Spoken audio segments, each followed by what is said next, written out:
This is Audible. Remembering Tolstoy, A Son's Remembrance, Count Leo Tolstoy, with brief introduction by Professor David Christopher Lane, Mount San Antonio College, Walnut, California. Narrated by Gary Taylor. Remembering Tolstoy. Format copyright 2020, David Christopher Lane. First edition, trade paperback. ISBN 978-1-565-43-889-7. Type font, Garamond 14-point. Printed in the USA. Introduction. To say that a work of art is good, but incomprehensible to the majority of men, is the same as saying of some kind of food that it is very good, but that most people can't eat it. Leo Tolstoy. My first true introduction to Lev Nikolaevich Tolstoy was when I read his enthralling masterpiece, Anna Karenina. I'm not usually a fiction reader, but after reading the first sentence, quote, "Happy families are all alike. Every unhappy family is unhappy in its own way," end quote, I was hooked.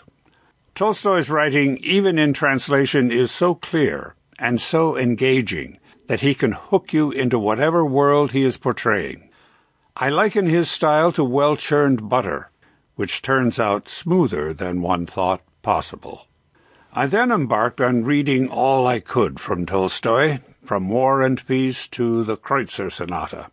I was not disappointed, since his range of ideas and his way of expressing them is genius. It is therefore not surprising that his novels consistently rank as the greatest ever written in any language. I can only imagine how good they would be if I could read them in their original. Tolstoy's life, unlike his writings, was not smooth and is spotted throughout by tragedy, not the least of which is his depressing relationship with his wife. He seems to have been a man tortured by his inability to reach the high ideals he had for himself and for others, and suffered accordingly. I recently came upon Count Leo Tolstoy's scattered recollections of his father, and was surprised that it was not yet available in an audiobook format. To remedy that situation, I decided that the MSAC Philosophy Group should publish an inexpensive paperback edition of the book, and also make a downloadable PDF freely available as well. Our hope is that an audio version will be ready by summer. Tolstoy had an outsized influence on a number of important thinkers and politicians, including Ludwig Wittgenstein and Mohandas K. Gandhi. They were attracted by Tolstoy's practical morality and his attempts to convert humankind to a more benign, transcendent existence. It is of particular interest for me to note that Tolstoy advocated a vegetarian diet when such was not part of the popular imagination. As Tolstoy argued, quote, "If a man aspires towards a righteous life, his first act of abstinence is from injury to animals. A man can live and be healthy without killing animals for food. Therefore, if he eats meat, he participates in taking animal life merely for the sake of his appetite, and to act so is immoral." End quote. Tolstoy wanted a Christianity that was centered on an actionable Jesus, where followers were less focused on dogmatic argumentations and refutations, and more on how to live a simple, humble, and heroic life in the face of adversity. It is a message that still resonates today, even among those who are atheists or agnostic. In conclusion, I must confess that I find it truly ironic that the book I most love and admire by Tolstoy, Anna Karenina, is one that his son claims he most detested and wanted destroyed. Perhaps we're lucky that such a brilliant author didn't always get what he desired. We, his readers, are fortunate indeed to be afforded a glimpse into one of the great Russian minds, whose insights and personal narratives transcend culture and contain within them a universal import worthy of deep consideration. David Christopher Lane, professor of philosophy, Mount San Antonio College.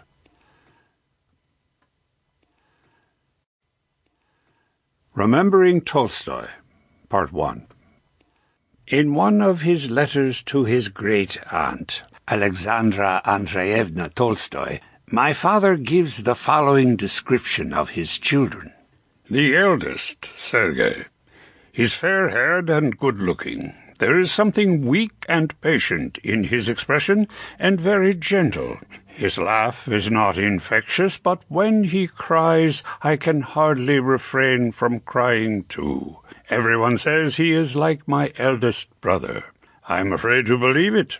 It is too good to be true. My brother's chief characteristic was neither egotism nor self-renunciation, but a strict mean between the two.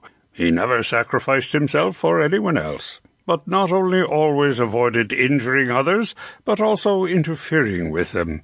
He kept his happiness and his sufferings entirely to himself. Ilya the Third has never been ill in his life, broad-boned, white and pink, radiant, bad at lessons. He's always thinking about what he is told not to think about, invents his own games, hot-tempered and violent, wants to fight all at once, but is also tender-hearted and very sensitive, sensuous, fond of eating and lying still, doing nothing. Tatiana, is 8 years old. Everyone says that she is like Sonia, and I believe them, although I am pleased about that, too. I believe it only because it is obvious. If she had been Adam's eldest daughter, and he had no other children afterward, she would have passed a wretched childhood. The greatest pleasure that she has is to look after children. The fourth is Leo, handsome, dexterous, good memory, graceful. Any clothes fit him as if they had been made for him. Everything that others do, he does very skillfully and well. Does not understand much yet. The fifth, Masha, Mary, is 2 years old, the one whose birth nearly cost Sonia her life.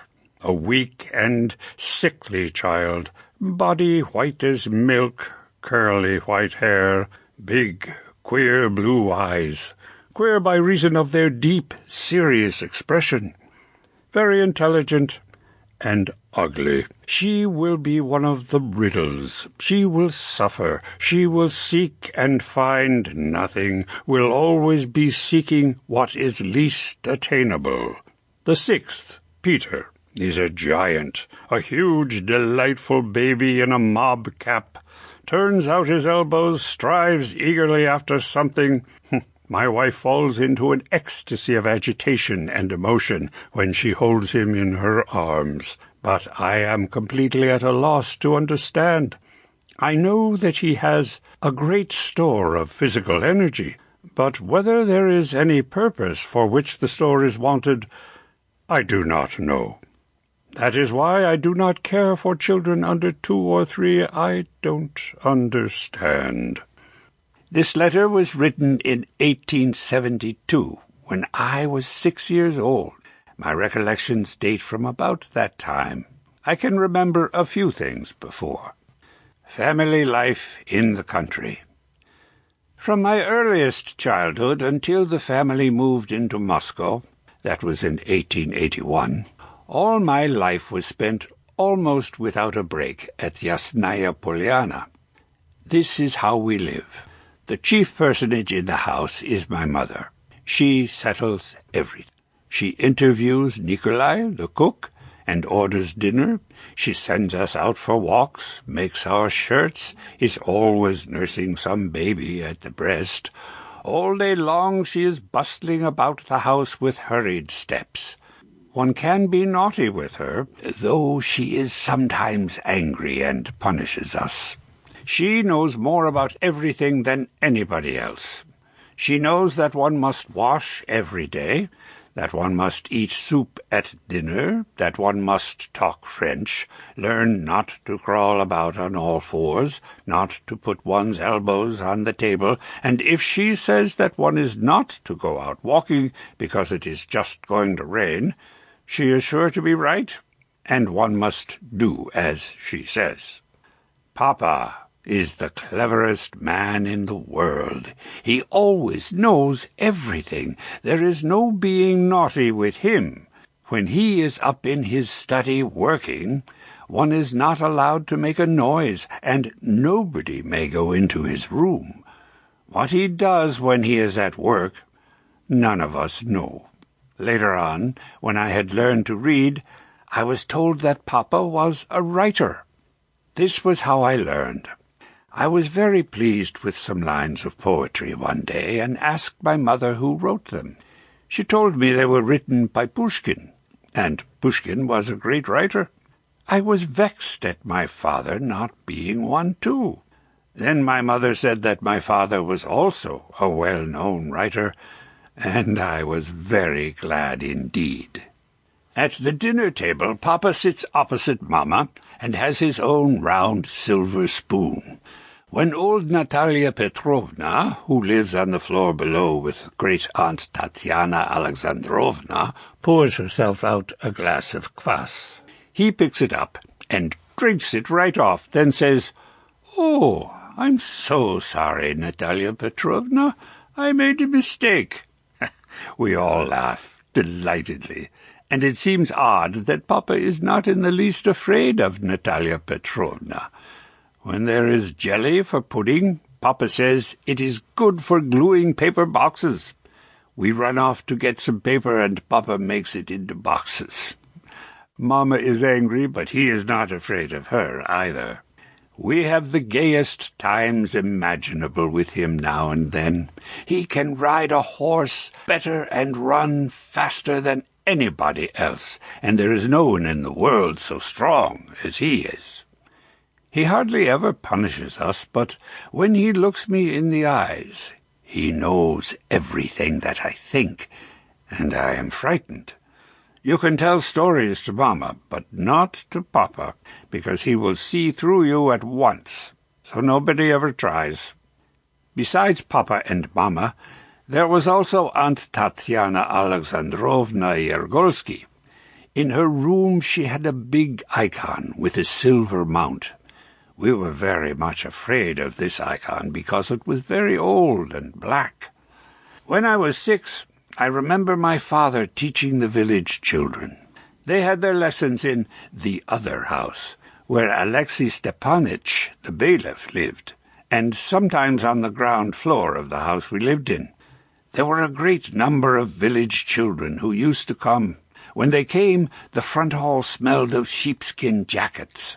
They were taught by Papa and Seriosha and Tanya and Uncle Kostya, all at once. Lesson time was very gay and lively. The children did exactly as they pleased, sat where they liked, ran about from place to place, and answered questions not one by one, but all together, interrupting one another and helping one another to recall what they had read. If one left out a bit, up jumped another and then another, and the story or sum was reconstructed by the united efforts of the whole class. What pleased my father most about his pupils was the picturesqueness and originality of their language. He never wanted a literal repetition of bookish expressions, and particularly encouraged everyone to speak out of his own head. I remember how once he stopped a boy who was running into the next room. "Where are you off to?" he asked. "To Uncle to bite off a piece of chalk." Cut along, it's not for us to teach them, but for them to teach." The servants in the house. When my father married and brought home his young and inexperienced bride, Sofya Andreevna, to Yasnaya Polana, Nikolai Nikolaevich Rumyantsev was already established as cook. Before my father's marriage, he had a salary of 5 rubles a month, but when my mother arrived, she raised him to 6, at which rate he continued the rest of his days, that is, till somewhere about the end of the 80s. He was succeeded in the kitchen by his son, Semyon Nikolaevich, my mother's godson, and this worthy and beloved man, companion of my childish games, still lives with us to this day.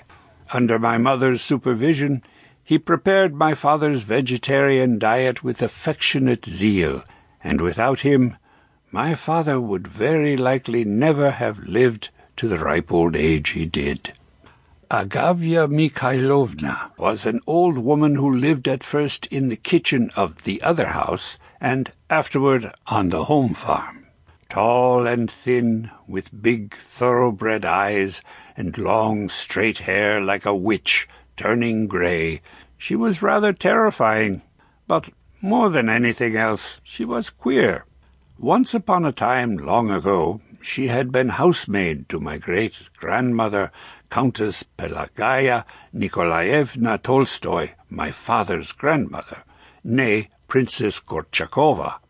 She was fond of telling about her young days. She would say, "I was very handsome. When there were gentlefolks visiting at the big house, the Countess would call me Gâchette, Agafya. Femme de chambre, apportez-moi un mouchoir." Then I would say, "Tout de suite, Madame la Comtesse," and everyone would be staring at me and couldn't take their eyes off. When I crossed over to the annex, they were watching to catch me on the way. Many a time have I tricked them, ran round the other way, and jumped over the ditch. I never liked that sort of thing any time. A maid I was, a maid I am. After my grandmother's death, Agafya Mikhailovna was sent on to the home farm for some reason or other, and minded the sheep. She got so fond of sheep that all her days after she never would touch mutton. After the sheep she had an affection for dogs, and that is the only period of her life that I remember her in. There was nothing in the world she cared about but dogs. She lived with them in horrible dirt and smells, and gave up her whole mind and soul to them.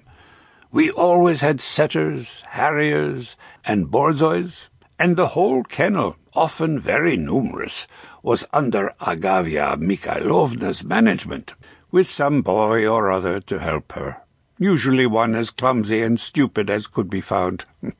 There are many interesting recollections bound up with the memory of this intelligent and original woman. Most of them are associated in my mind with my father's stories about her. He could always catch and unravel any interesting psychological trait, and these traits, which he would mention incidentally, stuck firmly in my mind. He used to tell, for instance, how Agafya Mikhailovna complained to him of sleeplessness. "Ever since I can remember her, she has suffered from a birch tree growing inside me from my belly up. It presses against my chest and prevents my breathing." She complains of her sleeplessness and the birch tree, and says, "There I lay all alone and all quiet, only the clock ticking on the wall. Who are you? What are you? Who are you? What are you?" And I began to think, who am I? What am I? And so I spent the whole night thinking about it. "Why, imagine this is Socrates. Know thyself," said my father, telling the story with great enthusiasm. In the summer-time, my mother's brother, Stiopa Stephen Bears, who was studying at the time in the School of Jurisprudence, used to come and stay with us. In the autumn he used to go wolf-hunting with my father and us, with the borzois, and Agafya Mikhailovna loved him for that. Stiopa's examination was in the spring. Agafya Mikhailovna knew about it, and anxiously waited for the news of whether he had got through. Once she put up a candle before the icon and prayed that Stiopa might pass. But at that moment she remembered that her borzoi had got out and had not come back to the kennels again. "Saints in heaven, they'll get into some place and worry the cattle and do a mischief," she cried. "Lord, let my candle burn for the dogs to come back quick, and I'll buy another for Stepan Andreevich." No sooner had I said this to myself than I heard the dogs in the porch rattling their collars. Thank God they were back. That's what prayer can do.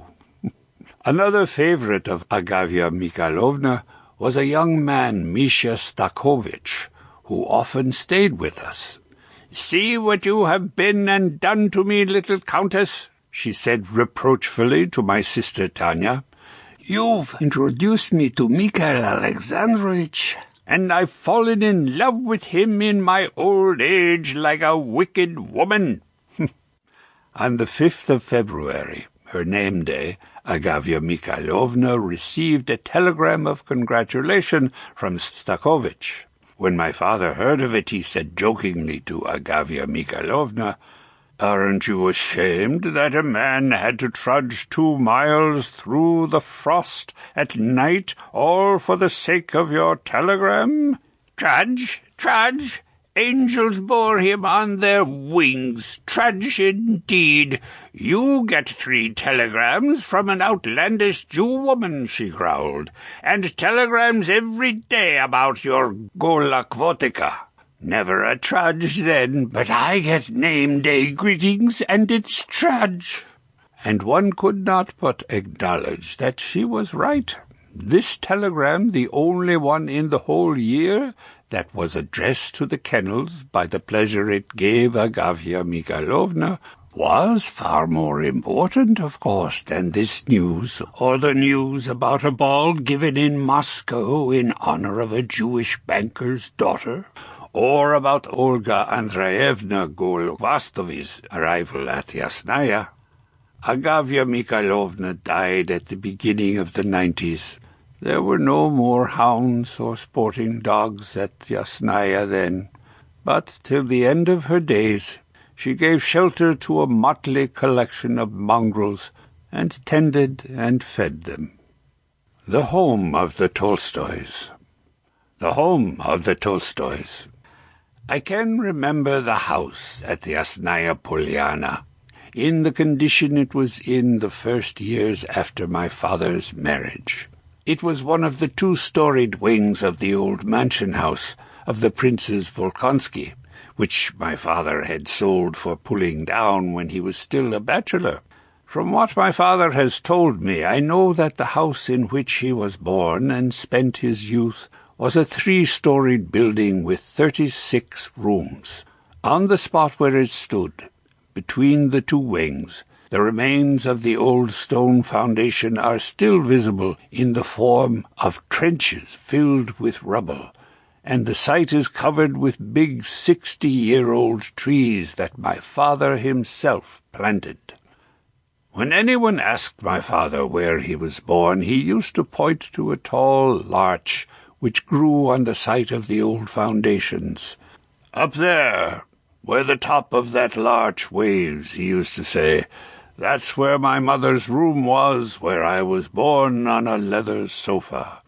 My father seldom spoke of his mother, but when he did it was delightful to hear him, because the mention of her awoke an unusual strain of gentleness and tenderness in him. There was such a ring of respectful affection, so much reverence for her memory in his words, that we all looked on her as a sort of saint. My father remembered his father well because he was already 9 years old when he died. He loved him too, and always spoke of him reverently. But one always felt that his mother's memory, although he had never known her, was dearer to him, and his love for her far greater than for his father. Even to this day I do not exactly know the story of the sale of the old house, My father never liked talking about it, and for that reason I could never make up my mind to ask him the details of the transaction. I only know that the house was sold for 5,000 paper rubles by one of his relatives, who had charge of his affairs by power of attorney when he was in the Caucasus. It was said to have been done in order to pay off my father's gambling debts. That was quite true. My father himself told me that at one time he was a great card player, that he lost large sums of money, and that his financial affairs were considerably embarrassed. The only thing about which I am in doubt is whether it was with my father's knowledge or by his directions that the house was sold, or whether the relative in question did not exceed his instructions and decide on the sale of his own initiative. My father cherished his parents' memory to such an extent, and had such a warm affection for everything relating to his own childhood, that it is hard to believe that he would have raised his hand against the house in which he had been born and brought up, and in which his mother had spent her whole life. Knowing my father as I do, I think it is highly possible that he wrote to his relative from the Caucasus, "Sell something," not in the least expecting that he would sell the house, and that he afterward took the blame for it on himself. Is that not the reason why he was always so unwilling to talk about it? In 1871, when I was 5 years old, the Zala and study were built on the house. The walls of the Zala were hung with old portraits of ancestors. They were rather alarming, and I was afraid of them at first. But we got used to them after a time, and I grew fond of one of them, of my great-grandfather, Leo Andreevich Tolstoy, because I was told that I was like him. Beside him hung the portrait of another great-grandfather, Prince Nikolai Sergeyevich Volkonsky, my grandmother's father, with thick black eyebrows, a grey wig, and a red kaftan. This Volkonsky built all the buildings of Yasnaya Polana. He was a model squire, intelligent and proud, and enjoyed the great respect of all the neighborhood. On the ground floor, under the drawing-room, next to the entrance hall, my father built his study. He had a semicircular niche made in the wall, and stood a marble bust of his favorite dead brother Nikolai in it. This bust was made abroad from a death mask, and my father told us that it was very like, because it was done by a good sculptor, according to his own directions. He had a kind and rather plaintive face. The hair was brushed smooth like a child's, with the parting on one side. He had no beard or moustache, and his head was white and very, very clean. My father's study was divided in two by a partition of big bookshelves containing a multitude of all sorts of books. In order to support them, the shelves were connected by big wooden beams, and between them was a thin birchwood door, behind which stood my father's writing-table and his old-fashioned semicircular armchair. There are portraits of Dickens and Schopenhauer and Fett as a young man on the walls too, and the well-known group of writers of the Sovremennik circle in 1856 with Turgenev, Ostrovsky, Goncharov, Grigorovich, Drushinin, and my father, quite young still, without a beard, and in uniform. My father used to come out of his bedroom of a morning, it was in a corner on the top floor, in his dressing-gown with his beard uncombed and tumbled together, and go down to dress. Soon after he would issue from his study fresh and vigorous in a grey smock frock, and would go up into the Zala for breakfast. That was our déjeuner. When there was nobody staying in the house, he would not stop long in the drawing-room, but would take his tumbler of tea and carry it off to his study with him. But if there were friends and guests with us, he would get into conversation, become interested and could not tear himself away.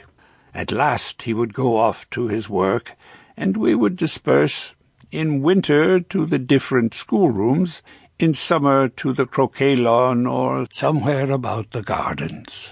My mother would settle down in the drawing-room to make some garment for the babies or to copy out something she had not finished overnight, and till 3 or 4 in the afternoon silence would reign in the house.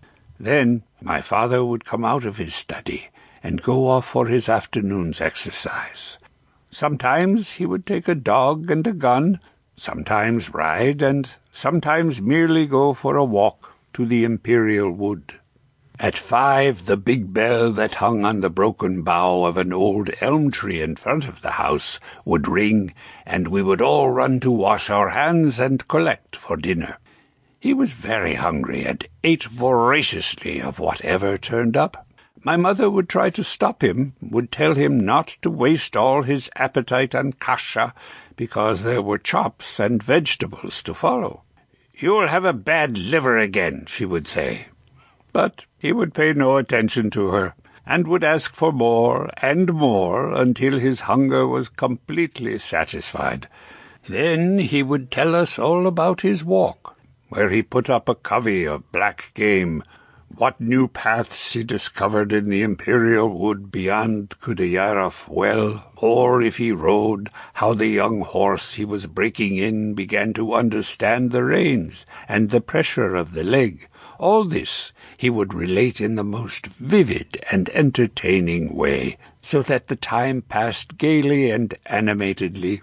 After dinner he would go back to his room to read, and at 8 we had tea, and the best hours of the day began, the evening hours, when everybody gathered in the sala. The grown-ups talked or read aloud or played the piano, and we either listened to them or had some jolly game of our own, and in anxious fear awaited the moment when the English grandfather clock on the landing would give a click and a buzz, and slowly and clearly ring out 10.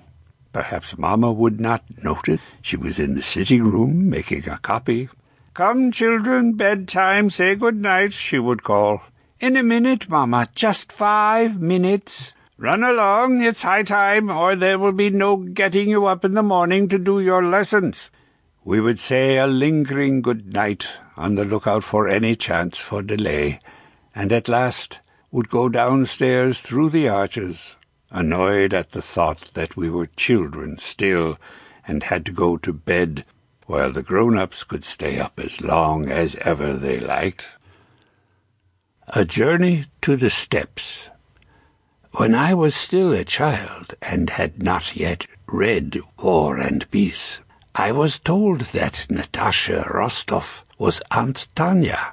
When my father was asked whether that was true, and whether Dmitri Rostov was such and such a person, and Levin such and such another, he never gave a definite answer, and one could not but feel that he disliked such questions, and was rather offended by them. In those remote days about which I am talking, my father was very keen about the management of his estate, and devoted a lot of energy to it. I can remember his planting the huge apple orchard at Yasnaya, and several hundred acres of birch and pine forest, and at the beginning of the 70s, for a number of years, he was interested in buying up land cheap in the province of Samara, and breeding droves of steppe horses and flocks of sheep. I still have pretty clear, though rather fragmentary and inconsequent recollections of our 3 summer excursions to the steppes of Samara. My father had already been there before his marriage in 1862, and afterward, by the advice of Dr. Zakarian, who attended him, he took the kumis cure in 1871 and 1872, and at last in 1873 the whole family went there. At that time, my father had bought several hundred acres of cheap Bashkir land in the district of Buzuluk, and we went to stay on our new property at a kutor, or farm. In Samara we lived on the farm in a tumble-down wooden house, and beside us in the steppe were erected 2 felt kibitkas, or Tartar frame tents, in which our Bashkir Muhammad Shah Romanich lived with his wives. Morning and evening they used to tie the mares up outside the kibitkas, where they were milked by veiled women, who then hid themselves from the sight of the men behind a brilliant chintz curtain, and made the kumis. The kumis was bitter and very nasty, but my father and my uncle Stephen Bears were very fond of it, and drank it in large quantities. When we boys began to get big, we had at first a German tutor for 2 or 3 years, Fyodor Fyodorovich Kaufmann. I cannot say that we were particularly fond of him. He was rather rough, and even we children were struck by his German stupidity. His redeeming feature was that he was a devoted sportsman. Every morning he used to jerk the blankets off us and shout, "Auf, Kinder, auf!" and during the daytime plagued us with German calligraphy. Outdoor sports. The chief passion of my childhood was riding. I well remember the time when my father used to put me in the saddle in front of him, and we would ride out to bathe in the Voronka. I have several interesting recollections connected with these rides. One day, as we were going to bathe, Papa turned round and said to me, "Do you know, Ilusha, I am very pleased with myself today. I have been bothered with her for 3 whole days, and could not manage to make her go into the house. Try as I would, it was impossible. It never would come right. But today I remember that there is a mirror in every hall, and that every lady wears a bonnet. As soon as I remembered that, she went where I wanted her to, and did everything she had to. You would think a bonnet is a small affair, but everything depended on that bonnet." As I recall this conversation, I feel sure that my father was talking about that scene in Anna Karenina, where Anna went to see her son, although in the final form of the novel nothing is said in this scene, either about a bonnet or a mirror. Nothing is mentioned but a thick black veil. Still, I imagine that in its original form, when he was working on the passage, my father may have brought Anna up to the mirror and made her straighten her bonnet or take it off.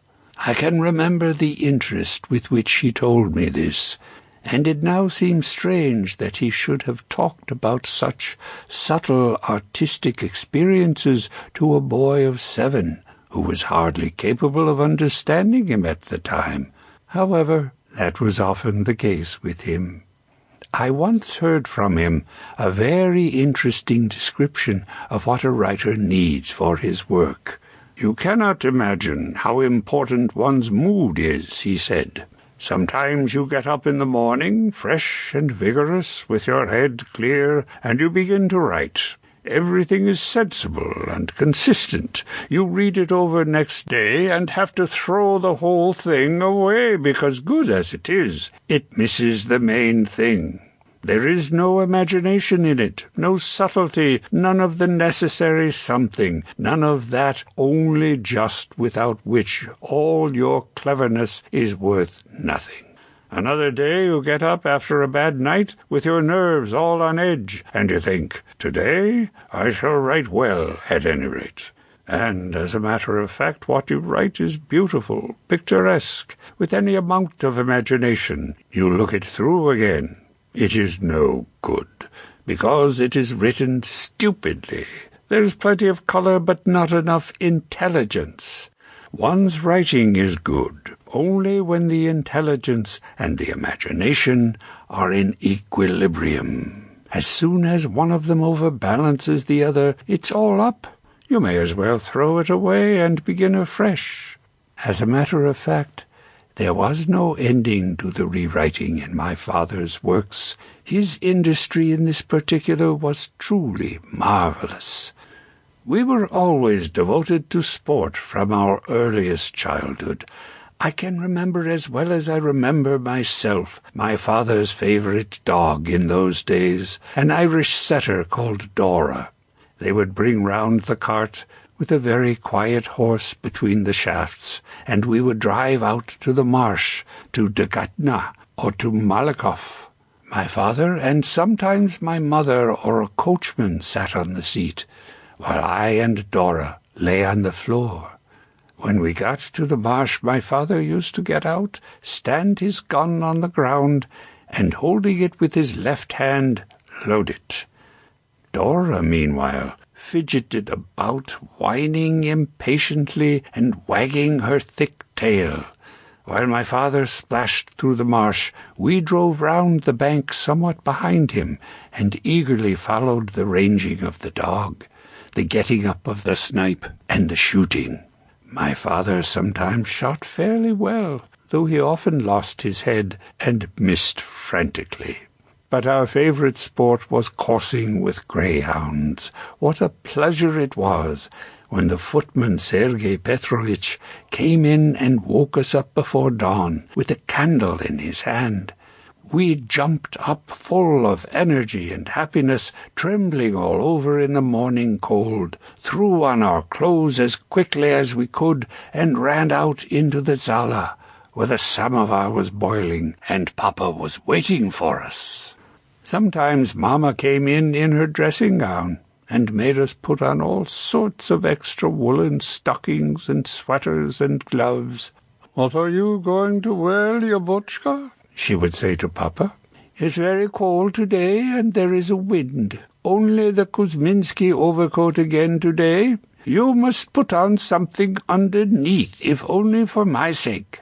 Papa would make a face, but give in at last, and buckle on his short grey overcoat under the other, and sally forth. It would then be growing light.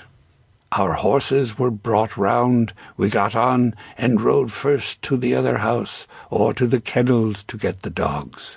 Agafya Mikhailovna would be anxiously waiting us on the steps. Despite the coldness of the morning, she would be bareheaded and lightly clad, with her black jacket open, showing her withered old bosom. She carried the dog collars in her lean, knotted hands. "Have you gone and fed them again?" asks my father, severely looking at the dogs' bulging stomachs. "Fed them? Not a bit. Only just a crust of bread apiece." "Then what are they licking their chops for?" "There was a bit of yesterday's oatmeal left over." "I thought as much. All the hares will get away again. It really is too bad. Do you do it to spite me?" "You can't have the dogs running all day on empty stomachs, Leo Nikolaevich," she grunted, going angrily to put on the dogs' collars. At last the dogs were got together, some of them on leashes, others running free, and we would ride out at a brisk trot past Bitterwells and the Grove into the open country. My father would give the word of command, "Line out," and point out the direction in which we were to go, and we spread out over the stubble fields and meadows, whistling and whining about along the lee side of the steep bulks, beating all the bushes with our hunting crops, and gazing keenly at every spot or mark on the earth. Something white would appear ahead. We stared hard at it, gathered up the reins, examined the leash, scarcely believing the good luck of having come on a hare at last, then riding up closer and closer, with our eyes on the white thing. It would turn out to be not a hare at all, but a horse's skull. How annoying. We would look at Papa and Seryozha, thinking, I wonder if they saw that I took that skull for a hare. But Papa would be sitting keen and alert on his English saddle with the wooden stirrups, smoking a cigarette, while Seryozha would perhaps have got his leash entangled and could not get it straight. "Thank heaven," we would exclaim, "nobody saw me. What a fool I should have felt." So we would ride on. The horse's even pace would begin to rock us to sleep, feeling rather bored at nothing getting up, when all of a sudden, just at the moment we least expected it, right in front of us, 20 paces away, would jump up a grey hare as if from the bowels of the earth. The dogs had seen it before we had, and had started forward already in full pursuit. We began to bawl, "Tally-ho! Tally-ho!" like madmen, flogging our horses with all our might and flying after them. The dogs would come up with the hare, turn it, then turn it again, the young and fiery sultan and darling running over it, catching up again and running over again, and at last the old and experienced winger, who had been galloping on one side all the time, would seize her opportunity and spring in. The hare would give a helpless cry like a baby, and the dogs, burying their fangs in it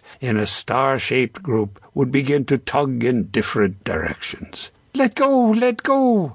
We would come galloping up, finish off the hare, and give the dogs the tracks, tearing them off toe by toe, and throwing them to our favourites, who would catch them in the air. Then Papa would teach us how to strap the hare on the back of the saddle.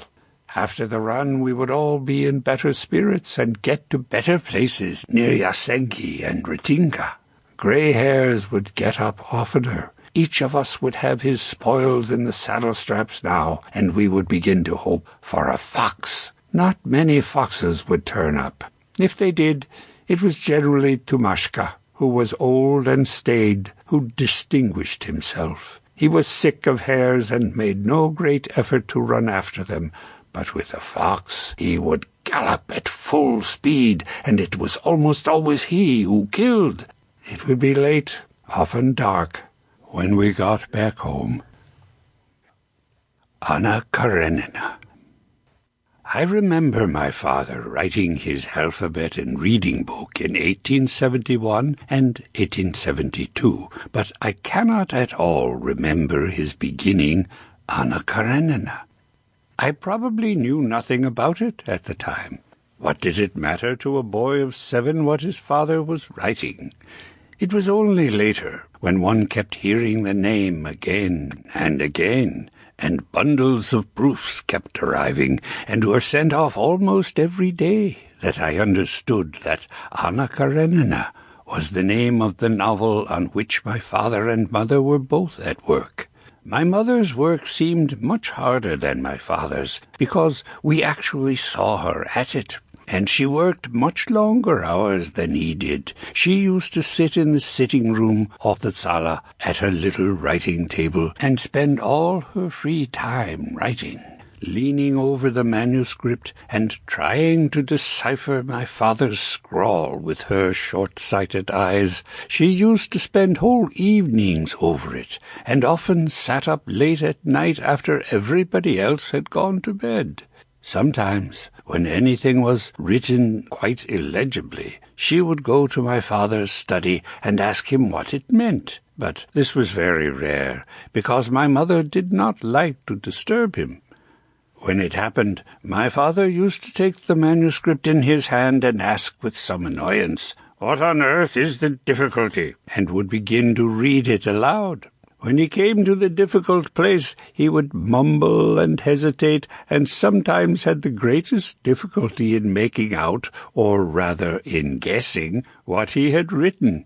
He had a very bad handwriting, and a terrible habit of writing in whole sentences between the lines, or in the corners of the page, or sometimes right across it. My mother often discovered gross grammatical errors, and pointed them out to my father, and corrected them. When Anna Karenina began to come out in the Ruski Vestnik, long galley proofs were posted to my father, and he looked them through and corrected them. At first, the margins would be marked with the ordinary typographical signs, letters omitted, marks of punctuation, etc. Then, Individual words would be changed, and then whole sentences, till in the end the proof sheet would be reduced to a mass of patches quite black in places, and it was quite impossible to send it back as it stood, because no one but my mother could make head or tail of the tangle of conventional signs, transpositions, and erasures. My mother would sit up all night copying the whole thing out afresh. In the morning there would lie the pages on her table, neatly piled together, covered all over with her fine, clear handwriting, and everything ready, so that when Leovolch got up, he could send the proof sheets off by post. My father carried them off to his study to have just one last look, and by the evening it would be just as bad again, the whole thing having been rewritten and messed up. Sonia, my dear, I am very sorry, but I've spoiled all your work again. I promise I won't do it any more, he would say, showing her the passages he had inked over with a guilty air. We'll send them off tomorrow without fail. But this tomorrow was often put off day by day for weeks or months together. There's just one bit I want to look through again, my father would say, but he would get carried away and recast the whole thing afresh. There were even occasions when, after posting the proofs, he would remember some particular words next day and correct them by telegraph. Several times, in consequence of these rewritings, the printing of the novel in the Ruski Vestnik was interrupted, and sometimes it did not come out for months together. In the last part of Anna Karenina, my father, in describing the end of Vronsky's career, showed his disapproval of the volunteer movement and the Pan-Slavic committees, and this led to a quarrel with Katkov. I can remember how angry my father was when Katkov refused to print those chapters as they stood, and asked him either to leave out part of them or to soften them down, and finally returned the manuscript and printed a short note in his paper to say that, after the death of the heroine, the novel was, strictly speaking, at an end, but that the author had added an epilogue of 2 printed sheets in which he related such and such facts, and he would very likely develop these chapters for the separate edition of his novel. In concluding, I wish to say a few words about my father's own opinion of Anna Karenina. In 1875 he wrote to N.N. Strakov, I must confess that I was delighted by the success of the last piece of Anna Karenina. I had by no means expected it, and, to tell you the truth, I am surprised that people are so pleased with such ordinary and empty stuff. The same year he wrote to Fett, It is 2 months since I have defiled my hands with ink or my heart with thoughts, but now I am setting to work again on my tedious, vulgar Anna Karenina, with only one wish, to clear it out of the way as soon as possible and give myself leisure for other occupations, but not schoolmastering, which I am fond of but wish to give up. It takes too much time. In 1878, when the novel was nearing its end, he wrote again to Strakov, I am frightened by the feeling that I am getting into my summer mood again. I loathe what I have written. The proof sheets for the April number of Anna Karenina in the Ruski Vestnik now lie on my table, and I am afraid that I have not the heart to correct them. Everything in them is beastly, and the whole thing ought to be rewritten. All that has been printed, too, scrapped and melted down, thrown away, renounced.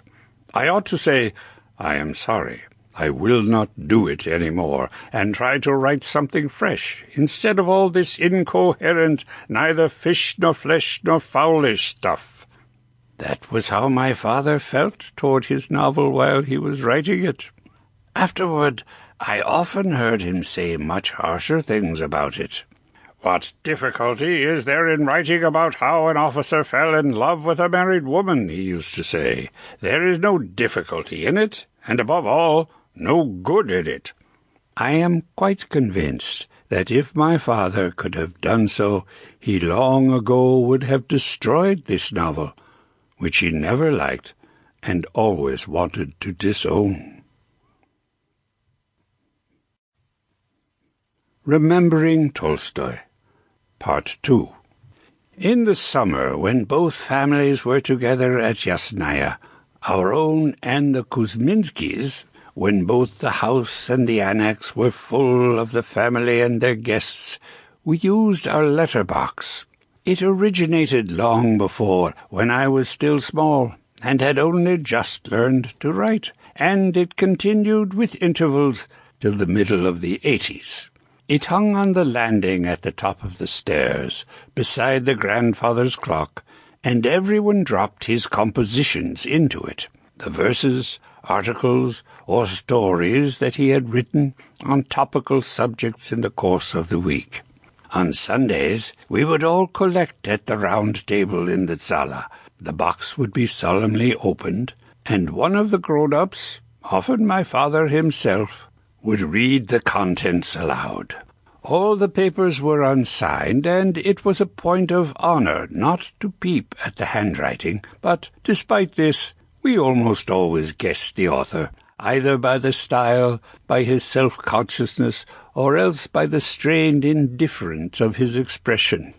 When I was a boy, and for the first time wrote a set of French verses for the letterbox, I was so shy when they were read that I hid under the table and sat there the whole evening until I was pulled out by force.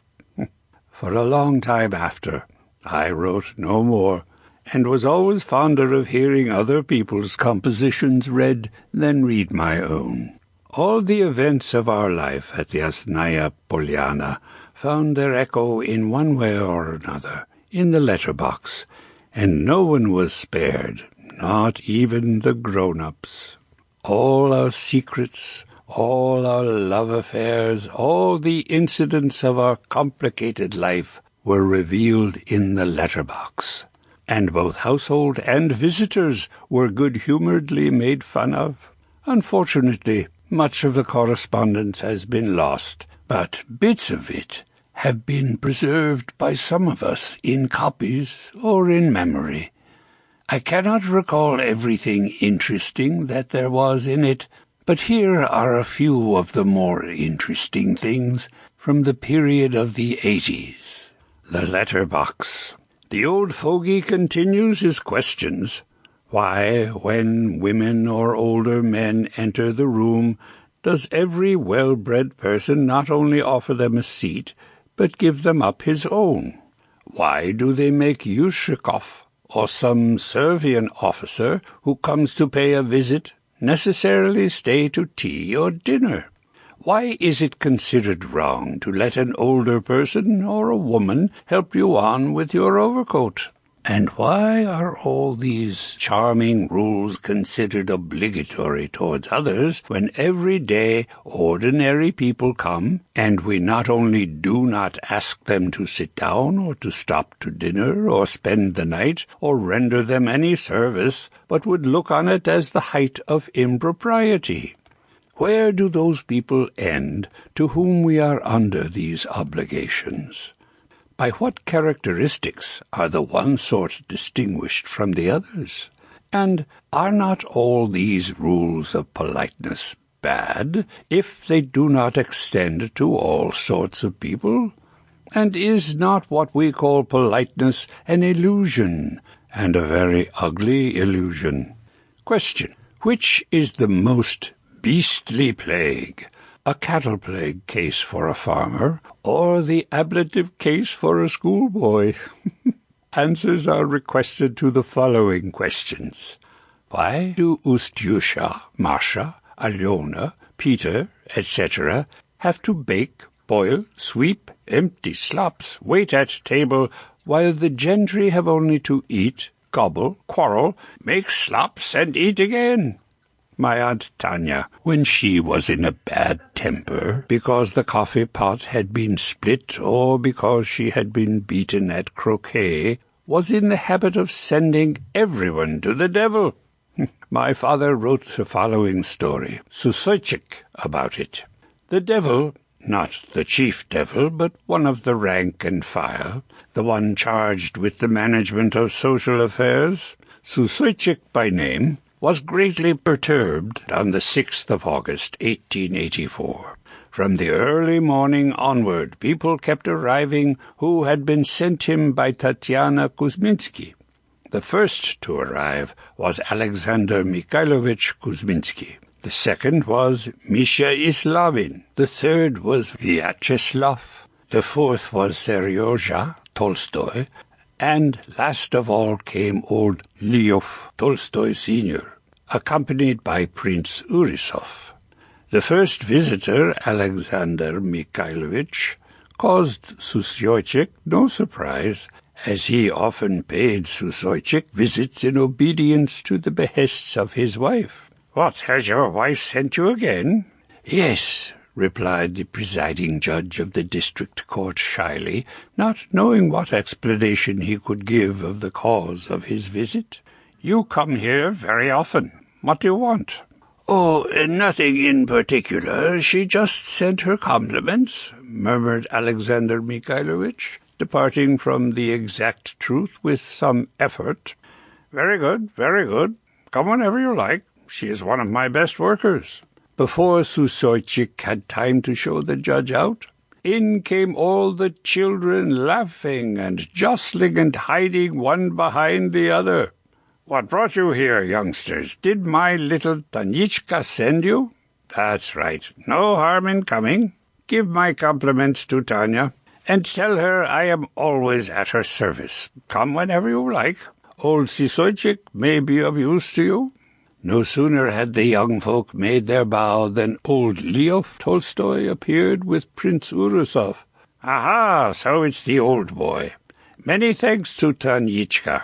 It's a long time since I've seen you, old chap. Well and hearty? And what can I do for you?" Leo Tolstoy shuffled about, rather abashed. Prince Urisov, mindful of the etiquette of diplomatic receptions, stepped forward and explained Tolstoy's appearance by his wish to make acquaintance with Tatiana Andreevna's oldest and most faithful friend. "Les amis de nos amis sont nos amis." "Ha, ha, ha! Quite so," said Susoichik. "I must reward her for today's work. Be so kind, Prince, as to hand her the marks of my goodwill." And he handed over the insignia of an order in a morocco case. The insignia consisted of a necklace of imps' tails to be worn about the throat, and 2 toads, one to be worn on the bosom, and the other on the bustle. Sergey Nikolaevich Tolstoy. I can remember my uncle Seryosha, Sergey, from my earliest childhood.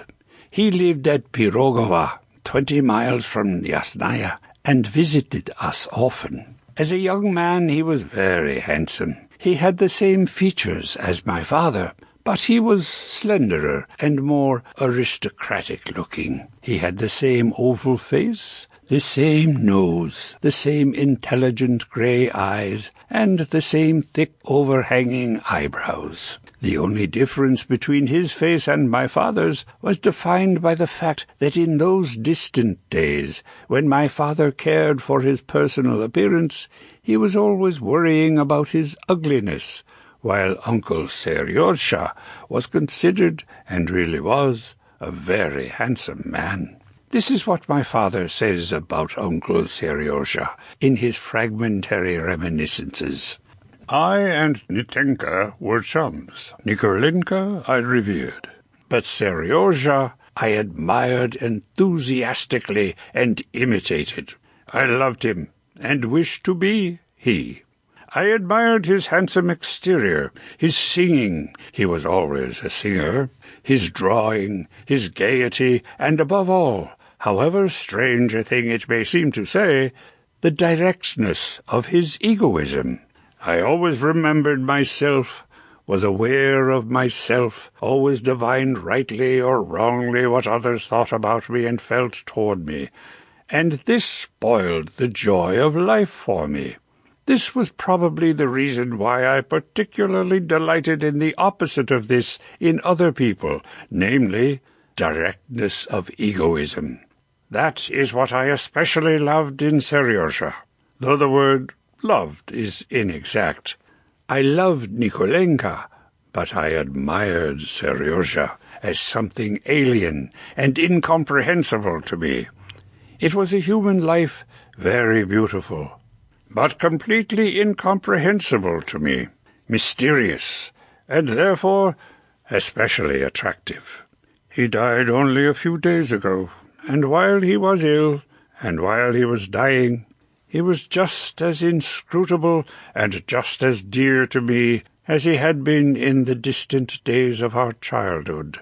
In these latter days, in our old age, he was fonder of me, valued my attachment more, was prouder of me, wanted to agree with me, but could not, and remained just the same as he had always been, namely, something quite apart, only himself, handsome, aristocratic, proud, and above all, truthful and sincere, to a degree that I never met in any other man.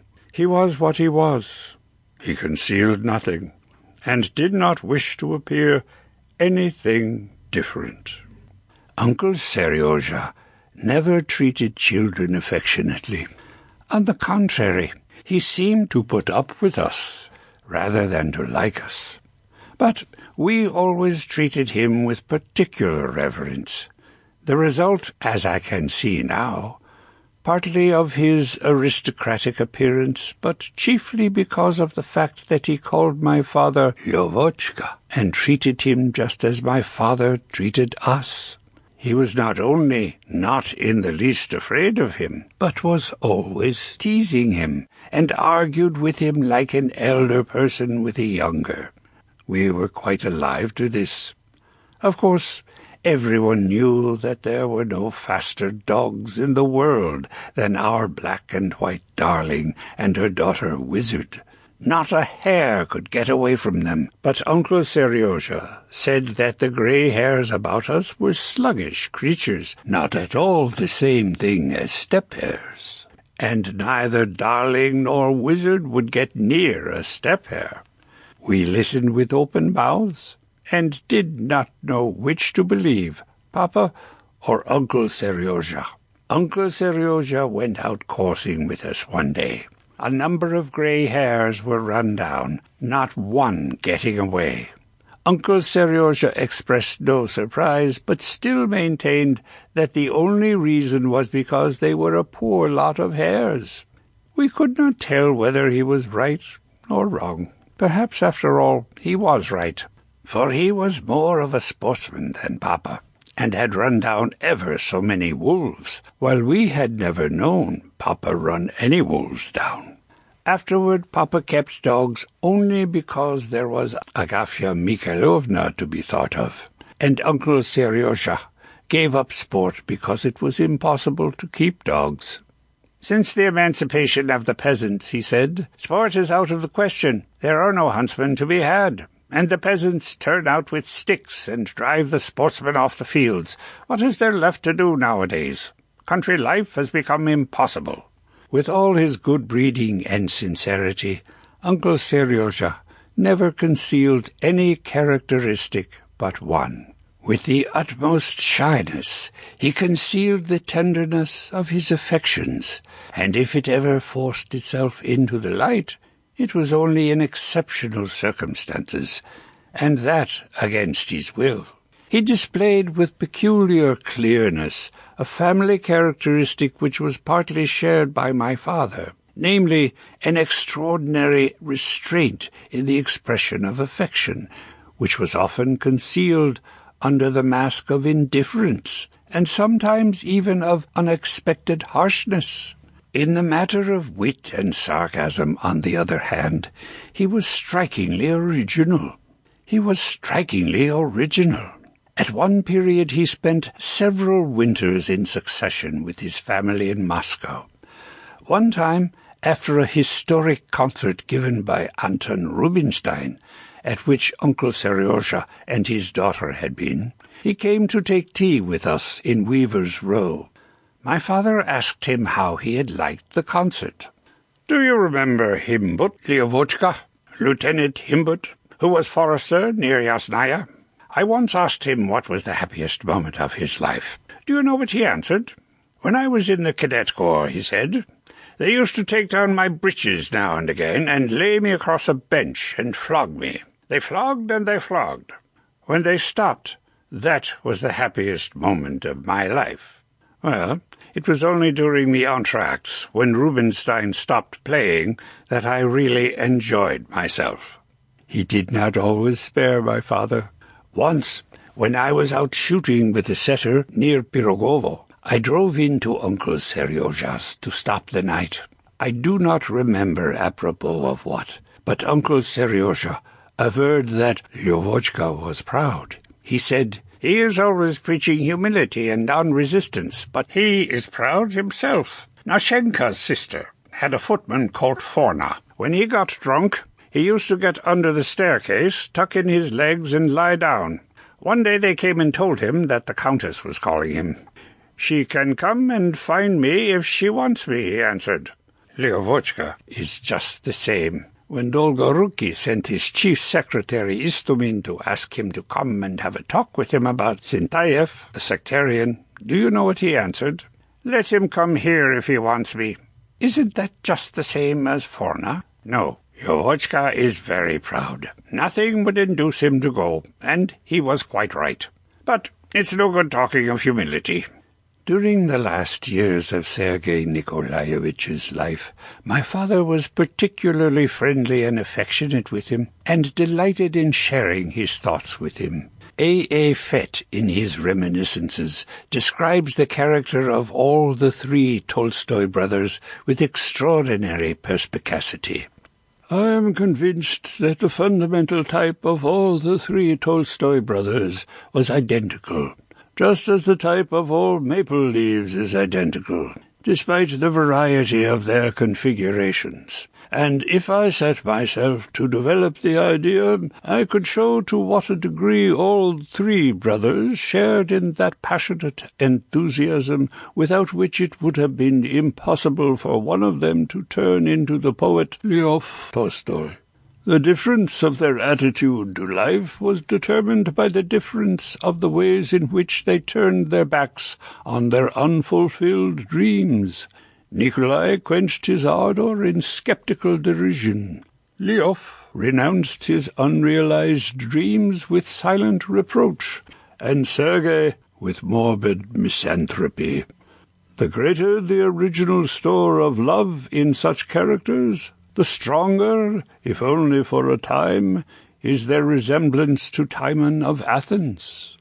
In the winter of 1901-1902, my father was ill in the Crimea, and for a long time lay between life and death. Uncle Seryozha, who felt himself getting weaker, could not bring himself to leave Pirogovo, and in his own home followed anxiously the course of my father's illness by the letters which several members of our family wrote him, and by the bulletins in the newspapers. When my father began to improve, I went back home, and on the way from the Crimea went to Pirogovo, in order to tell Uncle Seryozha personally about the course of the illness and about the present condition of my father's health. I remember how joyfully and gratefully he welcomed me. "How glad I am that you came. Now, tell me all about it. Who is with him? All of them? And who nurses him most? Do you go on duty in turn? And at night, too? He can't get out of bed. Ah, that's the worst thing of all. It will be my turn to die soon. A year, sooner or later. What does it matter? But to lie helpless, a burden to everyone, to have others doing everything for you, lifting you and helping you to sit up, that's what's so awful. And how does he endure it? Got used to it, you say? No, I cannot imagine having Vera to change my linen and wash me. Of course she would say that it's nothing to her, but for me it would be awful. And tell me, is he afraid to die? Does he say not? Very likely. He's a strong man. He may be able to conquer the fear of it. Yes, perhaps he's not afraid, but still. You say he struggles with the feeling? Why, of course, what else can one do? I wanted to go and be with him, but I thought, how can I?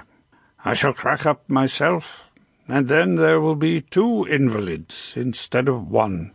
Yes, you have told me a great deal. Every detail is interesting. It is not death that's so terrible. It's illness, helplessness, and above all, the fear that you are a burden to others. That's awful. Awful. Uncle Sergey died in 1904 of cancer in the face. This is what my aunt, Maria Nikolaevna, the nun, told me about his death. Almost to the last day he was on his legs and would not let anyone nurse him. He was in full possession of his faculties and consciously prepared for death. Besides his own family, the aged Maria Mikhailovna and her daughters, his sister Maria Nikolaevna, who told me the story, was with him too, and from hour to hour they expected the arrival of my father, for whom they had sent a messenger to Yasnaya. They were all troubled with the difficult question whether the dying man would want to receive the Holy Communion before he died. Knowing Sergey Nikolaievitch's disbelief in the religion of the Church, no one dared to mention the subject to him, and the unhappy Maria Mikhailovna hovered round his room, wringing her hands and praying. They awaited my father's arrival impatiently, but were secretly afraid of his influence on his brother, and hoped against hope that Sergey Nikolaevich would send for the priest before his arrival. Imagine our surprise and delight, said Maria Tolstoy, when Leo came out of his room and told Maria Mikhailovna that Seryoja wanted a priest sent for. I do not know what they had been talking about, but when Seryoja said that he wished to take the communion, Yovochka answered that he was quite right, and at once came and told us what he wanted. My father stayed about a week at Pirogovo, and left 2 days before my uncle died. When he received a telegram to say he was worse, he drove over again, but arrived too late. He was no longer living. He carried his body out from the house with his own hands, and himself bore it to the churchyard. When he got back to Yasnaya, he spoke with touching affection of his parting with his inscrutable and beloved brother, who was so strange and remote from him, but at the same time so near and so akin. Fet Strakov Guy.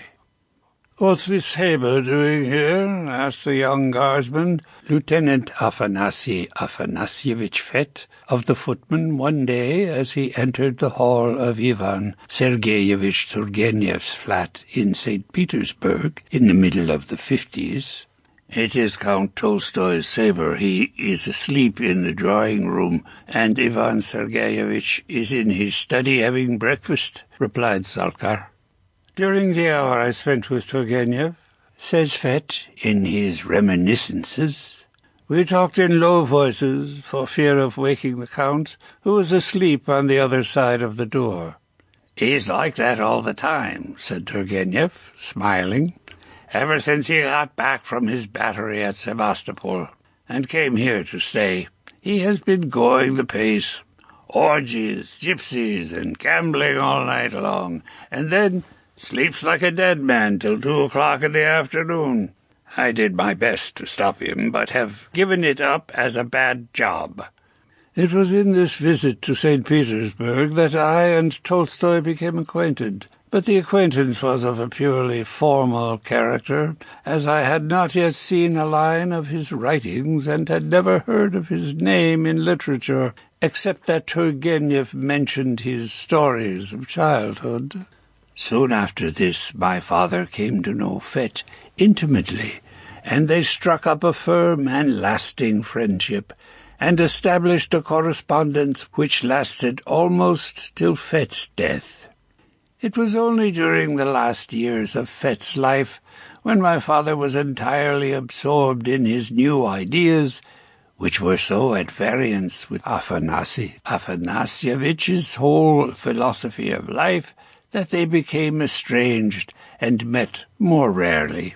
It was at Fett's, at Stepanovka, that my father and Turgenev quarrelled. Before the railway was made, when people still had to drive, Fett, on his way into Moscow, always used to turn in at Yasnaya, Polana, to see my father, and these visits became an established custom. Afterward, when the railway was made and my father was already married, Afanasyevich still never passed our house without coming in, and if he did, my father used to write him a letter of earnest reproaches, and he used to apologize as if he had been guilty of some fault. In those distant times of which I am speaking, my father was bound to Fett by a common interest in agriculture, as well as literature. Some of my father's letters of the 60s are curious in this respect. For instance, in 1860, he wrote a long dissertation on Turgenev's novel On the Eve, which had just come out, and at the end added a postscript. "What is the price of a set of the best quality of veterinary instruments? And what is the price of a set of lancets and bleeding cups for human use?" In another letter there is a postscript. "When you are next in Oriel, buy me 600 weight of various ropes, reins, and traces." And on the same page, "Tender art thou, and the whole thing is charming. You have never done anything better. It is all charming." The quotation is from Fett's poem, "The lingering clouds' last throng flies over us." But it was not only community of interests that brought my father and Afanasyevich together. The reason of their intimacy lay in the fact that, as my father expressed it, they thought alike with their heart's mind. I also remember Nikolaevich Strakov's visits. He was a remarkably quiet and modest man. He appeared at Yasnaya, Polana, in the beginning of the 70s, and from that time on came and stayed with us almost every summer till he died. He had big grey eyes, wide open, as if in astonishment, a long beard with a touch of grey in it, and when he spoke, at the end of every sentence, he gave a shy laugh. When he addressed my father, he always said, "Lev Nikolaevich," instead of Lyov Nikolaevich, like other people. He always stayed downstairs in my father's study, and spent his whole day there reading or writing, with a thick cigarette which he rolled himself in his mouth. Strakov and my father came together originally on a purely business footing. When the first part of my father's alphabet and reading book was printed, Strakov had charge of the proofreading. This led to a correspondence between him and my father of a business character at first, later developing into a philosophical and friendly one. While he was writing Anna Karenina, my father set great store by his opinion, and valued his critical instinct very highly. "It is enough for me that that is your opinion," he writes in a letter of 1872, probably apropos of the alphabet. In 1876, apropos of Anna Karenina, this time, my father wrote, "You ask me whether you have understood my novel aright, and what I think of your opinion. Of course, you understood it aright. Of course I am overjoyed at your understanding of it, but it does not follow that everybody will understand it as you do." But it was not only his critical work that drew my father to Strachov. He disliked critics on the whole, and used to say that the only people who took to criticism were those who had no creative faculty of their own. "The stupid ones judge the clever ones," he said of professional critics.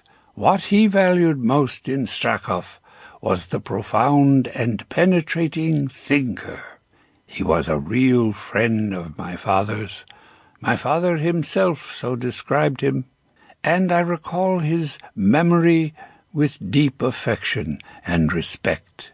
At last I have come to the memory of the man who was nearer in spirit to my father than any other human being, namely Nikolaevich Guy. Grandfather Guy, as we call him, made my father's acquaintance in 1882.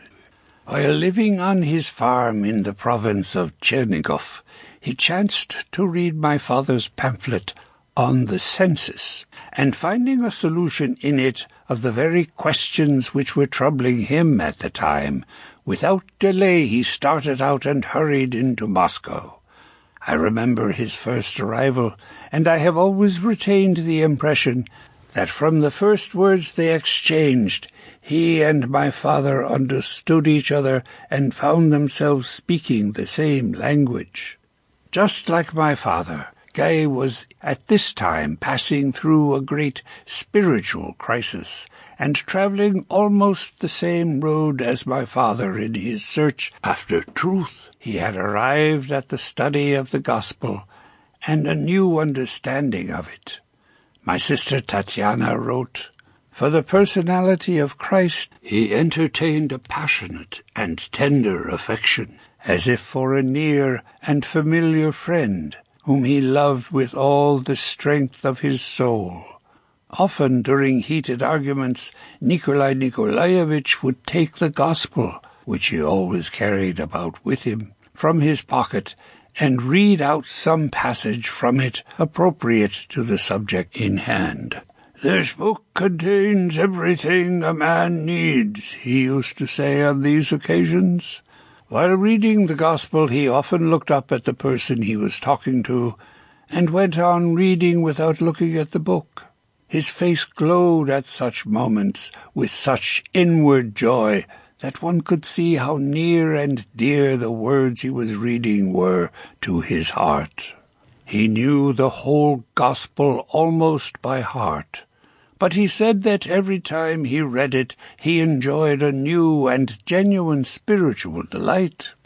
He said that not only was everything intelligible to him in the gospel, but that when he read it he seemed to be reading in his own soul, and felt himself capable of rising higher and higher toward God, and merging himself in him.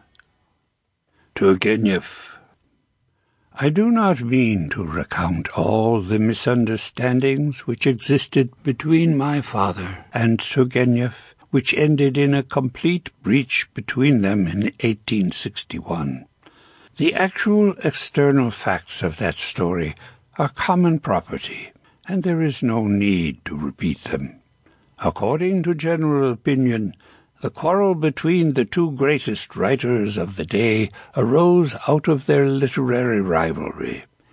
It is my intention to show cause against this generally received opinion, and before I come to Turgenev's visits to Yasnaya Polana, I want to make as clear as I can the real reason of the perpetual discords between these two good-hearted people who had such a cordial affection for each other, discords which led in the end to an out-and-out quarrel and the exchange of mutual defiance. As far as I know, my father never had any serious difference with any other human being during the whole course of his existence, and Turgenev, in a letter to my father in 1865, wrote, You are the only man with whom I have ever had misunderstandings."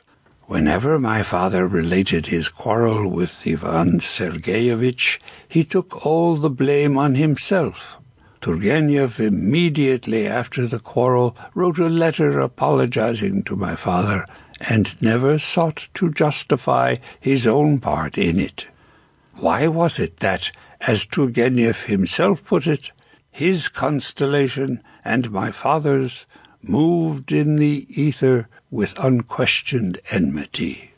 This is what my sister Tatiana wrote on the subject in her article Turgenev, published in the supplement to the Novoye Vremya, February 2nd, 1908. All question of literary rivalry, it seems to me, is utterly beside the mark. Turgenev, from the very outset of my father's literary career, acknowledged his enormous talents and never thought of rivalry with him. From the moment when, as early as 1854, he wrote to Kolbasina, "If heaven only grant Tolstoy life, I confidently hope that he will surprise us all," he never ceased to follow my father's work with interest, and always expressed his unbound admiration of it, and leave deep traces behind him. Nevertheless, somehow, these two men never could hit it off together. When one reads Turgenev's letters to my father, one sees that from the very beginning of their acquaintance, misunderstandings were always arising, which they perpetually endeavored to smooth down or to forget, but which arose again after a time, sometimes in another form, necessitating new explanations and reconciliations. In 1856, Turgenev wrote to my father, "Your letter took some time reaching me, dear Leo Nikolaevich. Let me begin by saying that I am very grateful to you for sending it to me. I shall never cease to love you, and to value your friendship. Although, probably through my fault, each of us will long feel considerable awkwardness in the presence of the other, I think that you yourself understand the reason of this awkwardness of which I speak. You are the only man with whom I have ever had misunderstandings. This arises from the very fact that I have never been willing to confine myself to merely friendly relations with you. I have always wanted to go further and deeper than that, but I set about it clumsily.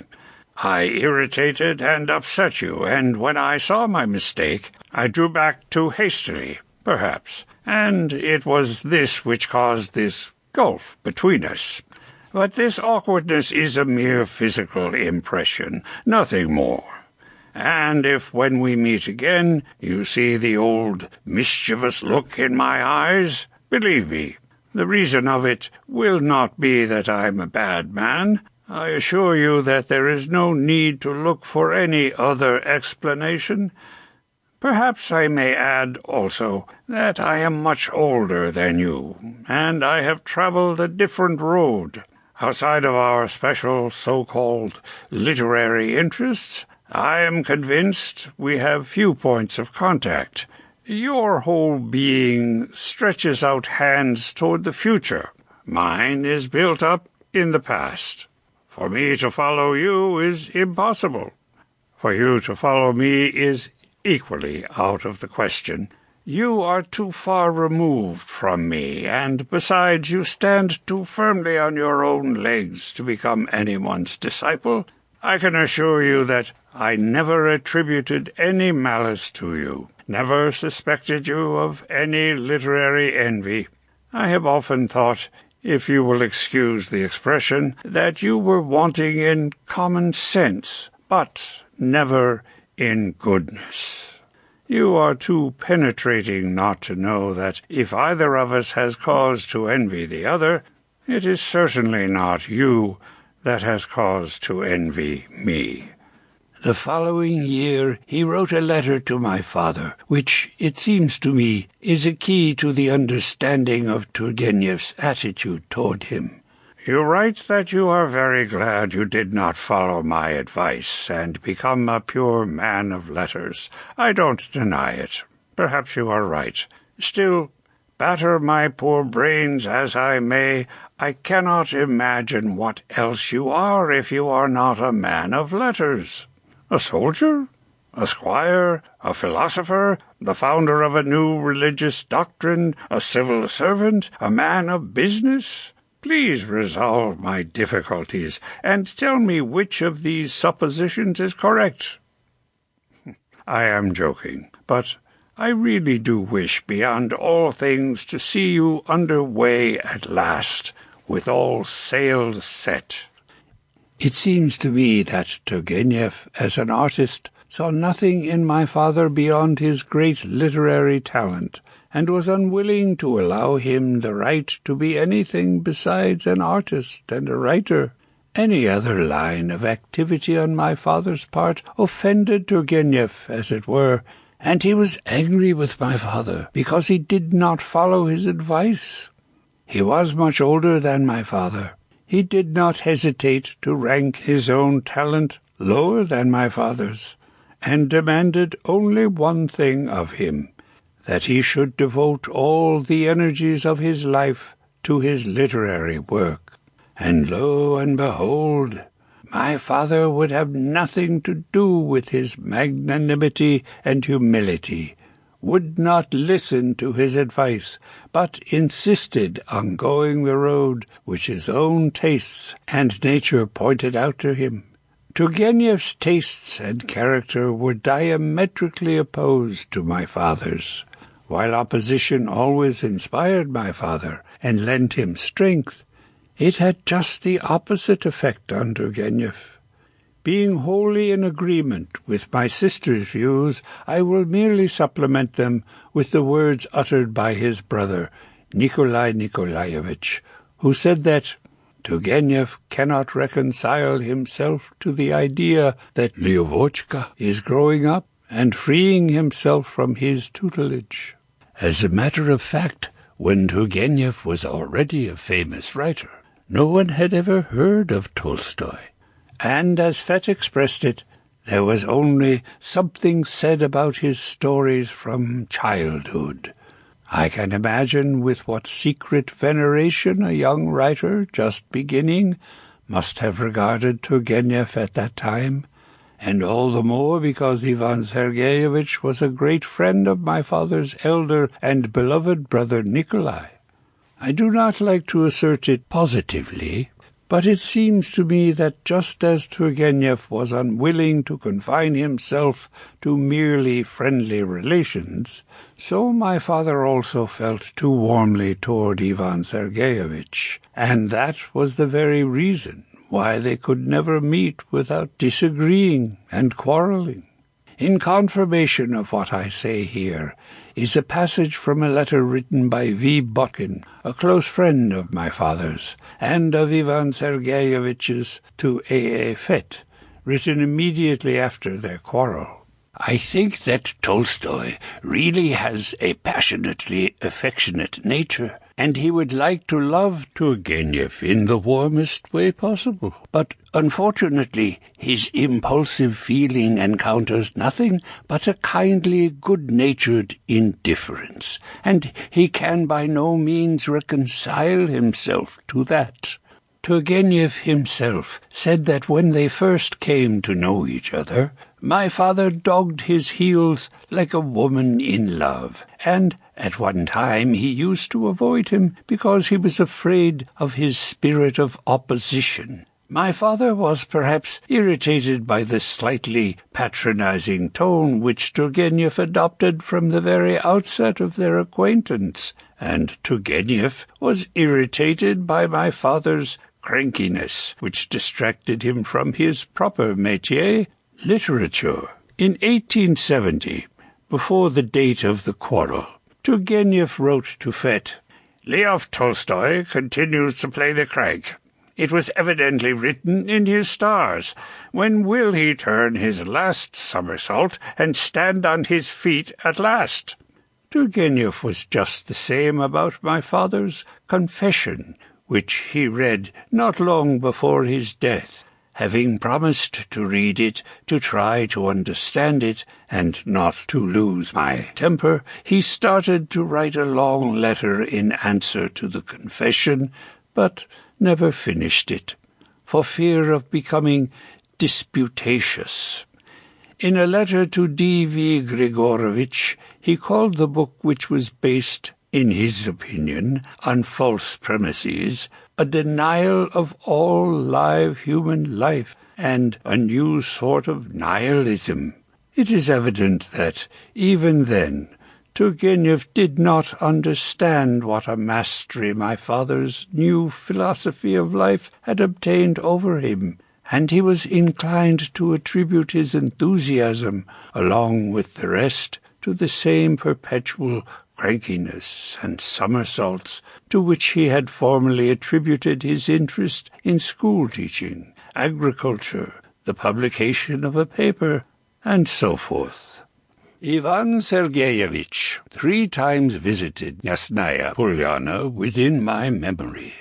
In August and September 1878, and the third and last time at the beginning of May 1880. I can remember all these visits, although it is quite possible that some details have escaped me. I remember that when we expected Turgenev on his first visit, it was a great occasion, and the most anxious and excited of all the household about it was my mother. She told us that my father had quarrelled with Turgenev, and had once challenged him to a duel, and that he was now coming at my father's invitation to effect a reconciliation. Turgenev spent all the time sitting with my father, who, during his visit, put aside even his work, and once in the middle of the day my mother collected us all at a quite unusual hour in the drawing-room, where Ivan Sergeyevich read us his story of the dog.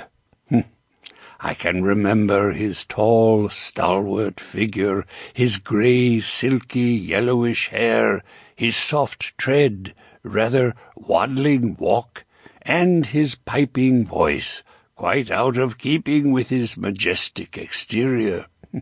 He had a chuckling kind of laugh, like a child's, and when he laughed, his voice was more piping than ever. In the evening, after dinner, we all gathered in the sala. At that time, Uncle Seryoja, Prince Leonid Dmitrievich Urisov, vice-governor of the province of Tula, Uncle Sasha Bears, and his young wife, the handsome George and Patty, and the whole family of the Kuzminskis were staying at Yasnaya. Aunt Tanya was asked to sing. We listened with beating hearts, and waited to hear what Turgenev, the famous connoisseur, would say about her singing. Of course, he praised it, sincerely, I think. After the singing of a quadrille was got up, all of a sudden, in the middle of the quadrille, Ivan Sergeyevich, who was sitting at one side looking on, got up and took one of the ladies by the hand, and, putting his thumbs into the armholes of his waistcoat, danced a can-can according to the latest rules of Parisian art. Everyone roared with laughter, Turgenev more than anybody.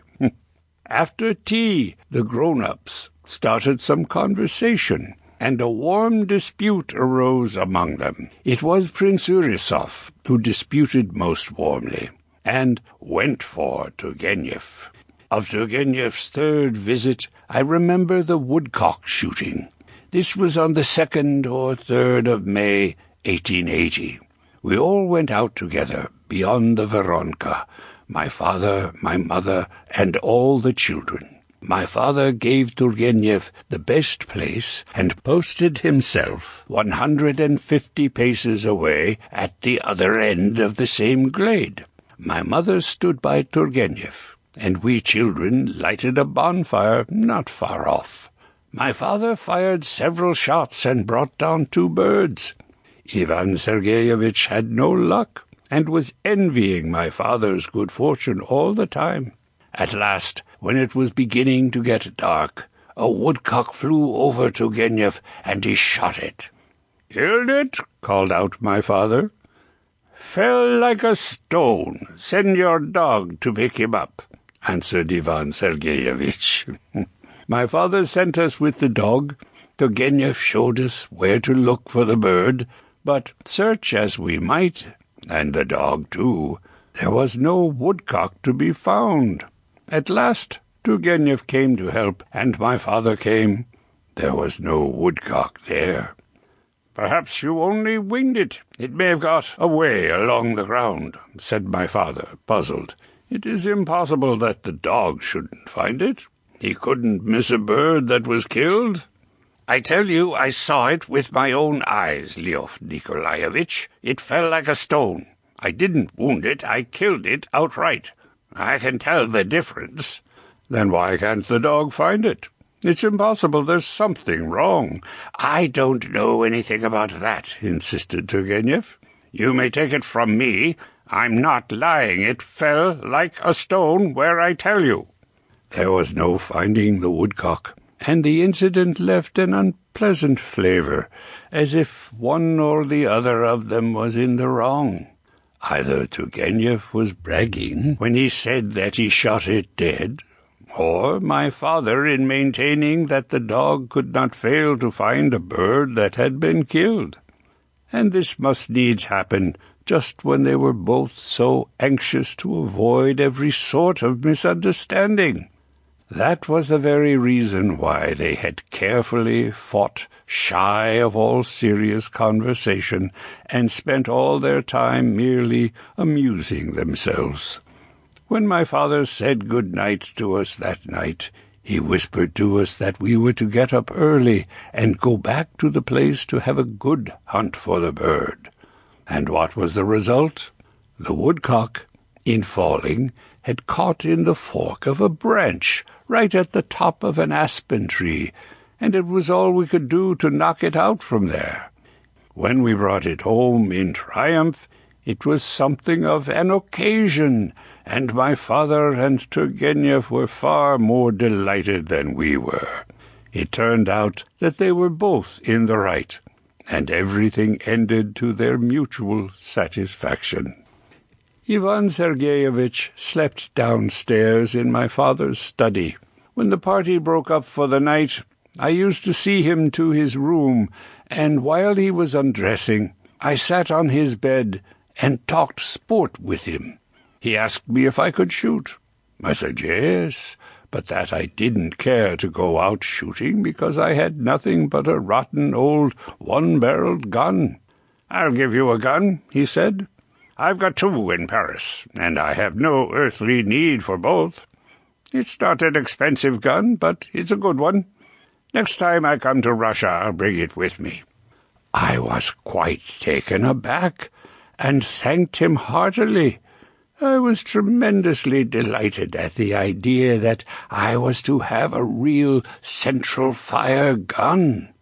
Unfortunately, Turgenev never came to Russia again. I tried afterward to buy the gun he had spoken of from his legatees, not in the quality of a central-fire gun, but as Turgenev's gun. But I did not succeed. That is all I can remember about this delightful, naively cordial man, with the childlike eyes and the childlike laugh. And in the picture my mind preserves of him, the memory of his grandeur melts into the charm of his good nature and simplicity. In 1883, my father received from Ivan Sergeyevich his last farewell letter, written in pencil on his deathbed, and I remember with what emotion he read it. And when the news of his death came, my father would talk of nothing else for several days, and inquired everywhere for details of his illness and last days. Apropos of this letter of Turgenev's, I should like to say that my father was sincerely annoyed when he heard applied to himself the epithet great writer of the land of Russia, which was taken from this letter. He always hated clichés, and he regarded this one as quite absurd. Why not writer of the land? I never heard before that a man could be writer of a land. People get attached to some nonsensical expression and go on repeating it in season and out of season. I have given extracts above from Turgenev's letters, which show the invariable consistency with which he lauded my father's literary talents. Unfortunately, I cannot say the same of my father's attitude toward Turgenev. In this, too, the want of dispassionateness in his nature revealed itself. Personal relations prevented him from being objective. In 1867, apropos of Turgenev's Smoke, which had just appeared, he wrote to Fett, "There is hardly any love of anything in Smoke, and hardly any poetry. The only thing it shows love for is light and playful adultery, and for that reason the poetry of the story is repulsive." I am timid in expressing this opinion, because I cannot form a sober judgment about an author whose personality I dislike. In 1865, before the final breach with Turgenev, he wrote again to Fett, "I do not like enough. A personal subjective treatment is never good unless it is full of life and passion, but the subjectivity in this case is full of lifeless suffering." In the autumn of 1883, after Turgenev's death, when the family had gone into Moscow for the winter, my father stayed at Yasnaya Polana alone with Agafya Mikhailovna, and set earnestly about reading through all Turgenev's works. This is what he wrote to my mother at the time. "I am always thinking about Turgenev. I am intensely fond of him, and sorry for him, and do nothing but read him. I live entirely with him. I shall certainly give a lecture on him, or write it to be read. Tellurif. Enough. Read it. It is perfectly charming." Unfortunately, my father's intended lecture on Turgenev never came off. The government forbade him to pay his last tribute to his dead friend, with whom he had quarrelled all his life, only because he could not be indifferent to him. Remembering Tolstoy, Part 3. At this point I shall turn back and try to trace the influence which my father had on my upbringing, and I shall recall as well as I can the impressions that he left on my mind in my childhood, and later in the melancholy days of my early manhood, which happened to coincide with the radical change in his whole philosophy of life. In 1852, tired of life in the Caucasus and remembering his old home at Yasnaya Polana, he wrote to his aunt, Tatiana Alexandrovna, "After some years I shall find myself, neither very young nor very old, back at Yasnaya Polana again. My affairs will all be in order. I shall have no anxieties for the future, and no troubles in the present.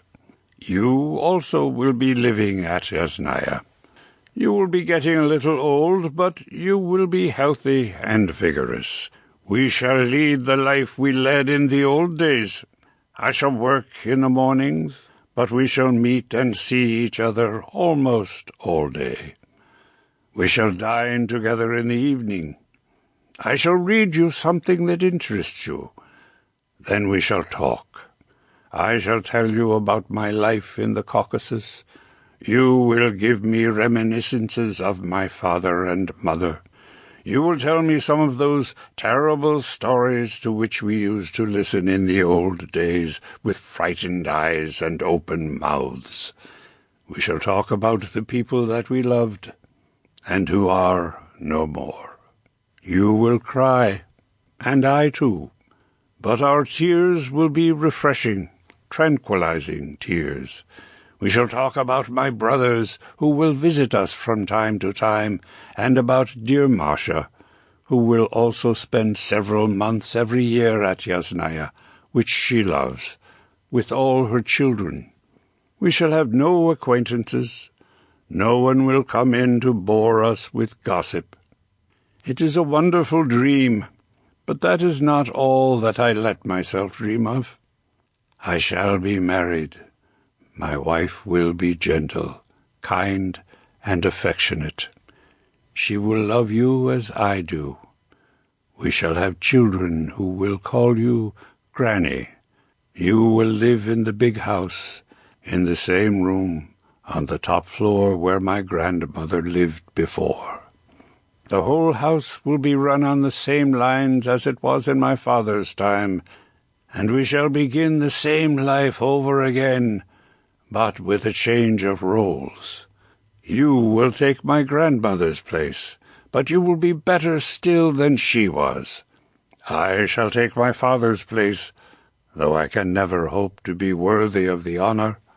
My wife will take my mother's place, and the children ours. Masha will fill the part of both my aunts, except for their sorrow, and there will even be Gasha there, to take the place of Prashovya Ilyinichna.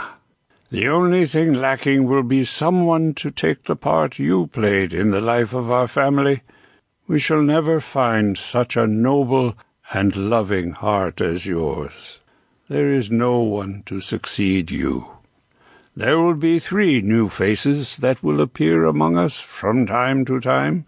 My brothers, especially one who will often be with us, Nikolaevich, who will be an old bachelor, bald, retired, always the same kindly, noble fellow. Just 10 years after this letter, my father married, and almost all his dreams were realized, just as he had wished. Only the big house, with his grandmother's room, was missing, and his brother Nikolaevich, with the dirty hands, for he died 2 years before in 1860. In his family life my father witnessed a repetition of the life of his parents, and in us children he sought to find a repetition of himself and his brothers. We were brought up as regular gentlefolk, proud of our social position, and holding aloof from all the outer world. Everything that was not us was below us, and therefore unworthy of imitation. I knew that my father felt very earnestly about the chastity of young people. I knew how much strength he laid on purity. An early marriage seemed to me the best solution of the difficult question that must harass every thoughtful boy when he attains to man's estate. 2 or 3 years later, when I was 18, and we were living in Moscow, I fell in love with a young lady I knew, my present wife, and went almost every Saturday to her father's house. My father knew, but said nothing. One day when he was going out for a walk, I asked him if I might go with him. As I very seldom went for walks with him in Moscow, he guessed that I wanted to have a serious talk with him about something, and, after walking some distance in silence, evidently feeling that I was shy about it and did not like to break the ice, he suddenly began. "You seem to go pretty often to the F's." I said that I was very fond of the eldest daughter. "Oh? Do you want to marry her?" "Yes." "Is she a good girl?" "Well, mind you don't make a mistake, and don't be false to her," he said with a curious gentleness and thoughtfulness. I left him at once, and ran back home delighted, along with the Arbat. I was glad that I had told him the truth, and his affectionate and cautious way of taking it strengthened my affection both for him, to whom I was boundlessly grateful for his cordiality, and for her, whom I loved still more warmly from that moment, and to whom I resolved still more fervently never to be untrue. My father's tactfulness toward us amounted almost to timidity. There were certain questions which he could never bring himself to touch on for fear of causing us pain. I shall never forget how once in Moscow I found him sitting writing at the table in my room when I dashed in suddenly to change my clothes. My bed stood behind a screen which hid him from me. When he heard my footsteps, he said, without looking round, "Is that you, Ilya?" "Yes, it's I." "Are you alone? Shut the door. There's no one to hear us, and we can't see each other, so we shall not feel ashamed. Tell me, did you ever have anything to do with women?" When I said no, I suddenly heard him break out sobbing like a little child. I sobbed and cried too, and for a long time we stayed weeping tears of joy with the screen between us, and we were neither of us ashamed, but both so joyful that I took on that moment as one of the happiest in my whole life. No arguments or homilies could ever have affected what the emotion I experienced at that moment did. Such tears as those shed by a father of 60 can never be forgotten, even in moments of the strongest temptation. My father observed my inward life most attentively between the ages of 16 and 20, noted all my doubts and hesitations, encouraged me in my good impulses, and often found fault with me for inconsistency. I still have some of his letters written at that time. Here are two. I had just written you, my dear friend Ilya, a letter that was true to my own feelings, but I am afraid unjust, and I am not sending it. I said unpleasant things in it, but I have no right to do so. I do not know you as I should like to, and as I ought to know you. That is my fault, and I wish to remedy it. I know much in you that I do not like, but I do not know everything. As for your proposed journey home, I think that in your position of student, not only student of a gymnase, but at the age of study, it is better to gad about as little as possible. Moreover, all useless expenditure of money that you can easily refrain from is immoral, in my opinion, and in yours too, if you only consider it. If you come, I shall be glad for my own sake, so long as you are not inseparable from G. Do as you think best, but you must work, both with your head, thinking and reading, and with your heart. That is, find out for yourself what is really good and what is bad, although it seems to be good. I kiss you, L.T. My dear friend Ilya, there is always somebody or something that prevents me from answering your two letters, which are important and dear to me, especially the last. First it was Baturlin, then bad health, insomnia, then the arrival of D, the friend of H that I wrote you about. He is sitting at tea, talking to the ladies, neither understanding the other. So I left them, and want to write what little I can of all that I think about you. Even supposing that S.A. demands too much of you, there is no harm in waiting, especially from the point of view of fortifying your opinions, your faith. That is the one important thing. If you don't, It is a fearful disaster to put off from one shore and not reach the other. The one shore is an honest and good life, for your own delight and the profit of others. But there is a bad life, too, a life so sugared, so common to all, that if you follow it, you do not notice that it is a bad life, and suffer only in your conscience, if you have one.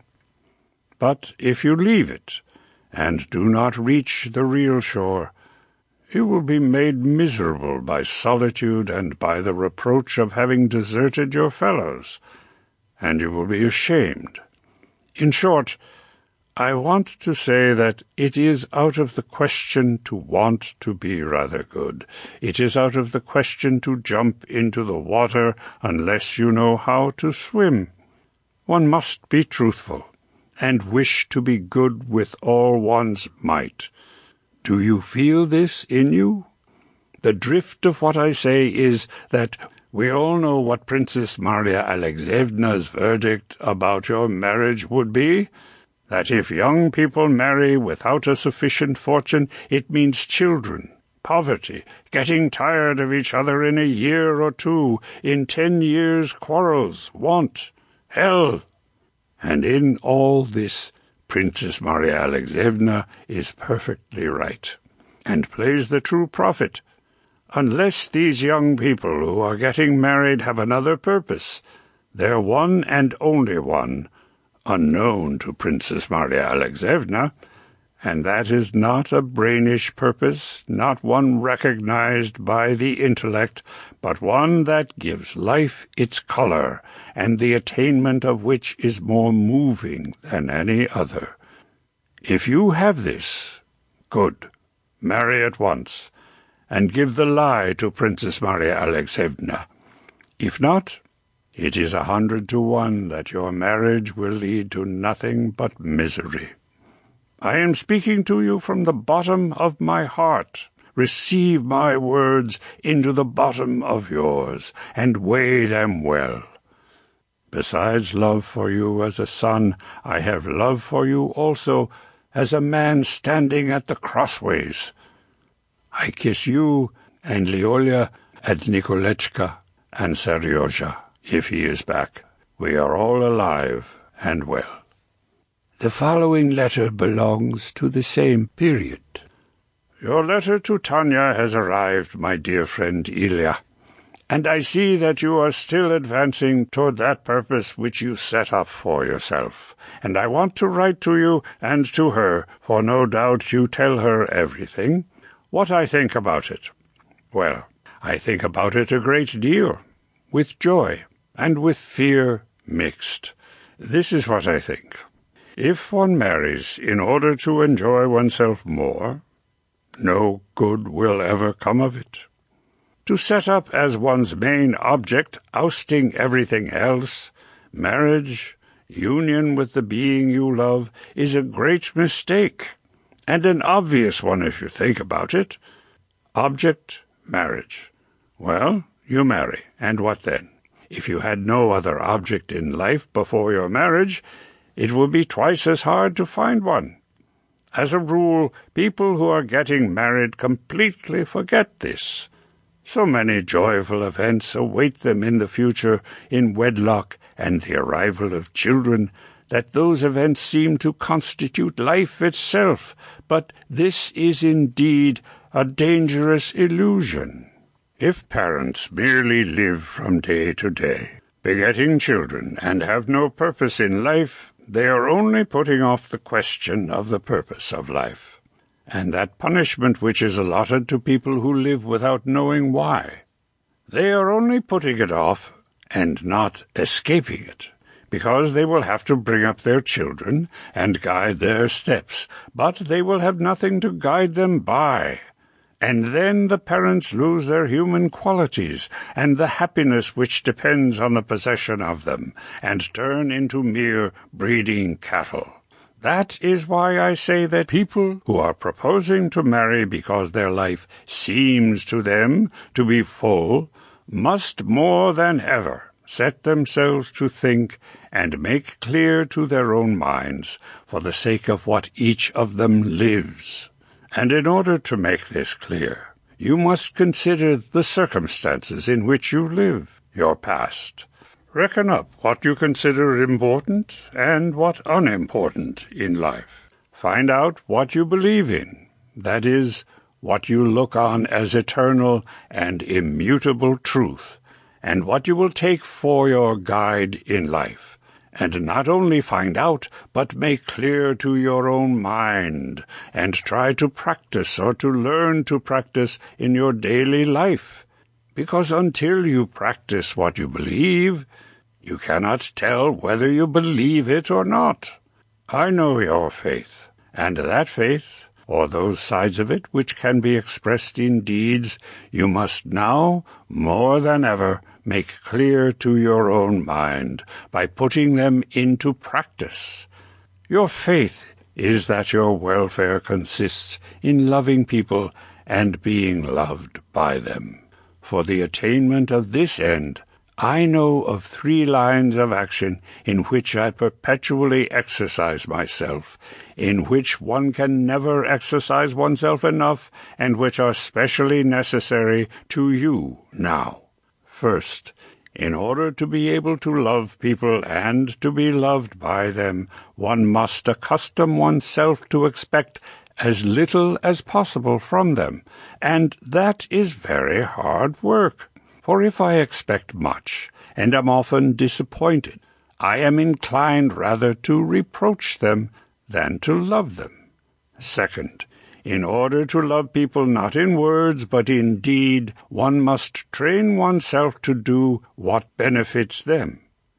That needs still harder work, especially at your age, when it is one's natural business to be studying. Third, in order to love people and to be loved by them, one must train oneself to gentleness, humility, the art of bearing with disagreeable people and things, the art of behaving to them so as not to offend anyone, of being able to choose the least offense, and this is the hardest work of all, work that never ceases from the time you wake till the time you go to sleep, and the most joyful work of all, because day after day you rejoice in your growing success in it, and receive a further reward, unperceived at first, but very joyful after, in being loved by others.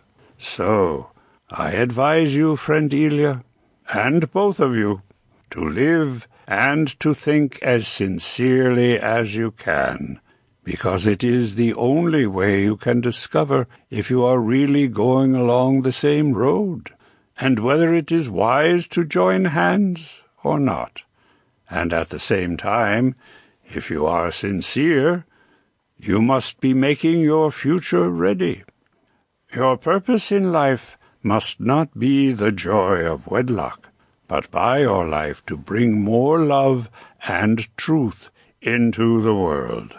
The object of marriage is to help one another in the attainment of that purpose.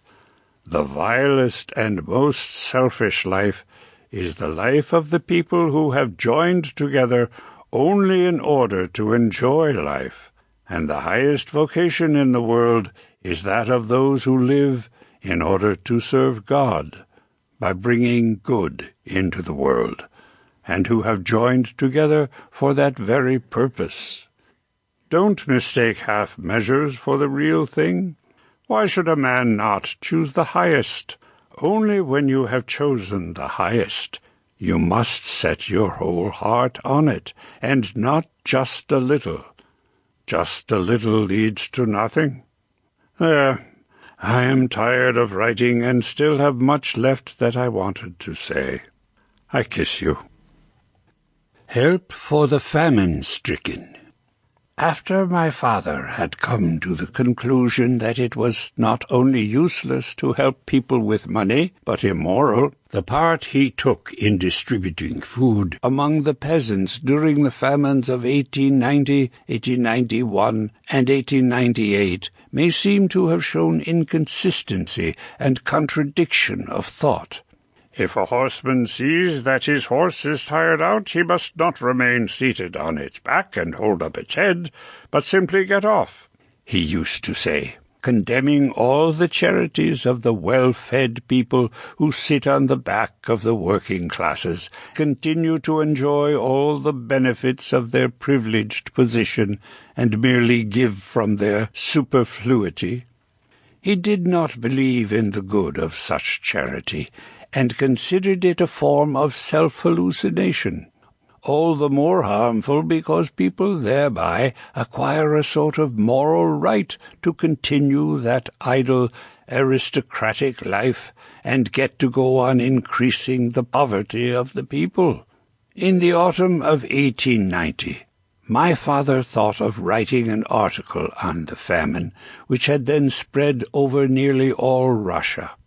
Although from the newspapers and from the accounts brought by those who came from the famine-stricken parts, he already knew about the extent of the peasantry's disaster, nevertheless, when his old friend Ivanovich Rayovsky called on him at Yasnaya Polana and proposed that he should drive through to the Dankovsky district with him in order to see the state of things in the villages for himself, he readily agreed and went with him to his property at Begichkova.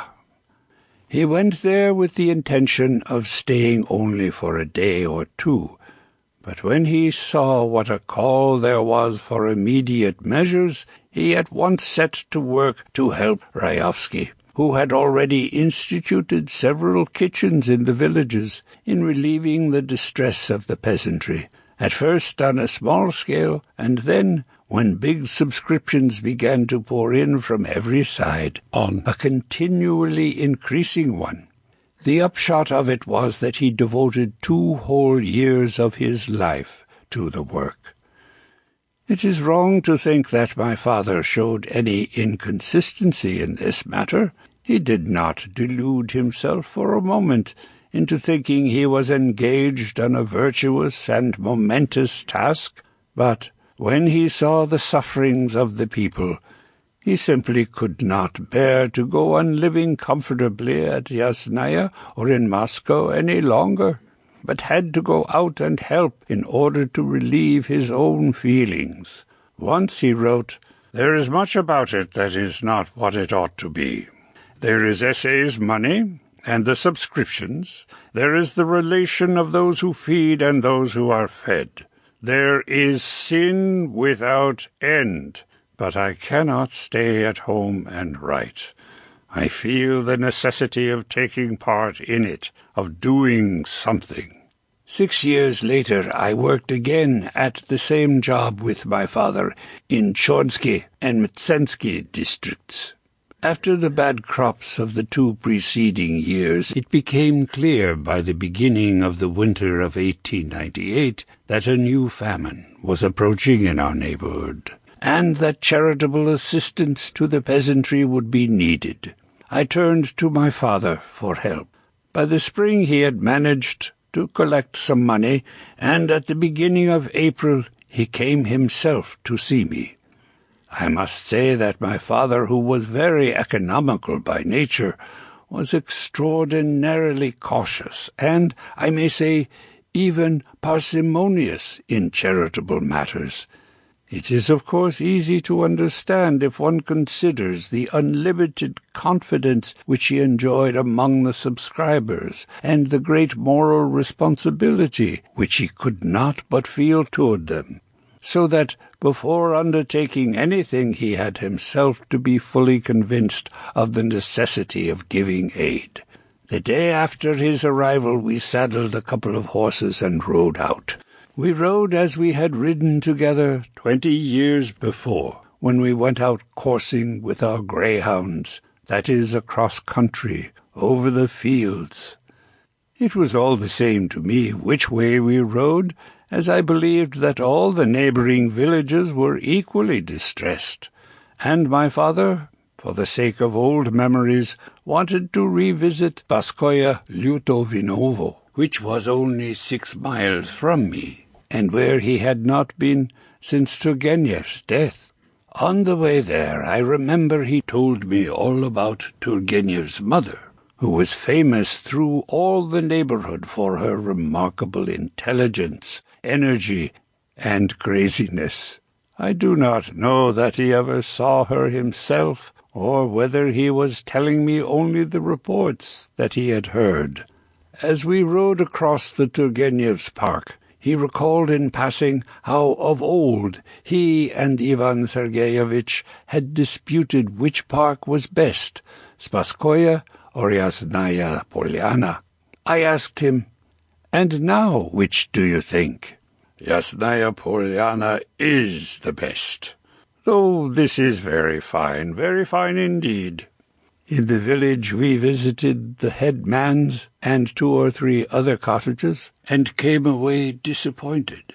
There was no famine.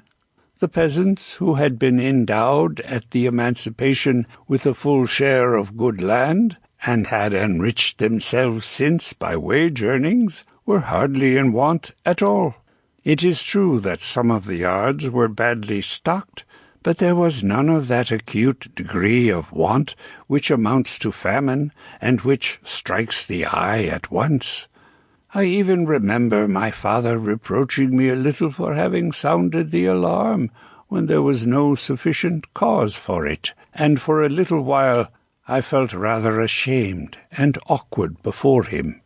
Of course, when he talked to the peasants, he asked each of them if he remembered Turgenev, and eagerly picked up anything they had to say about him.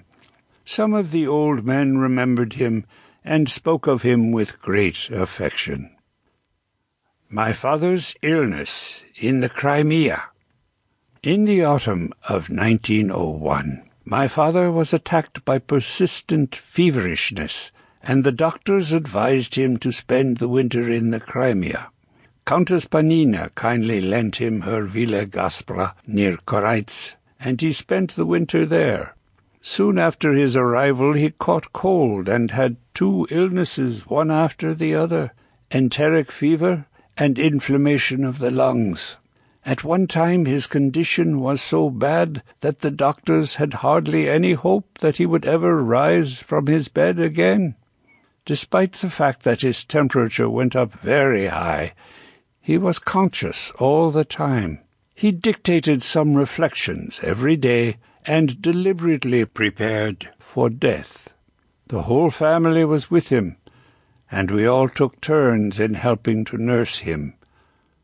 I look back with pleasure on the nights when it fell to me to be on duty by him, and I sat in the balcony by the open window, listening to his breathing and every sound in his room. My chief duty, as the strongest of the family, was to lift him up while the sheets were being changed. When they were making the bed, I had to hold him in my arms like a child. I remember how my muscles quivered one day with the exertion.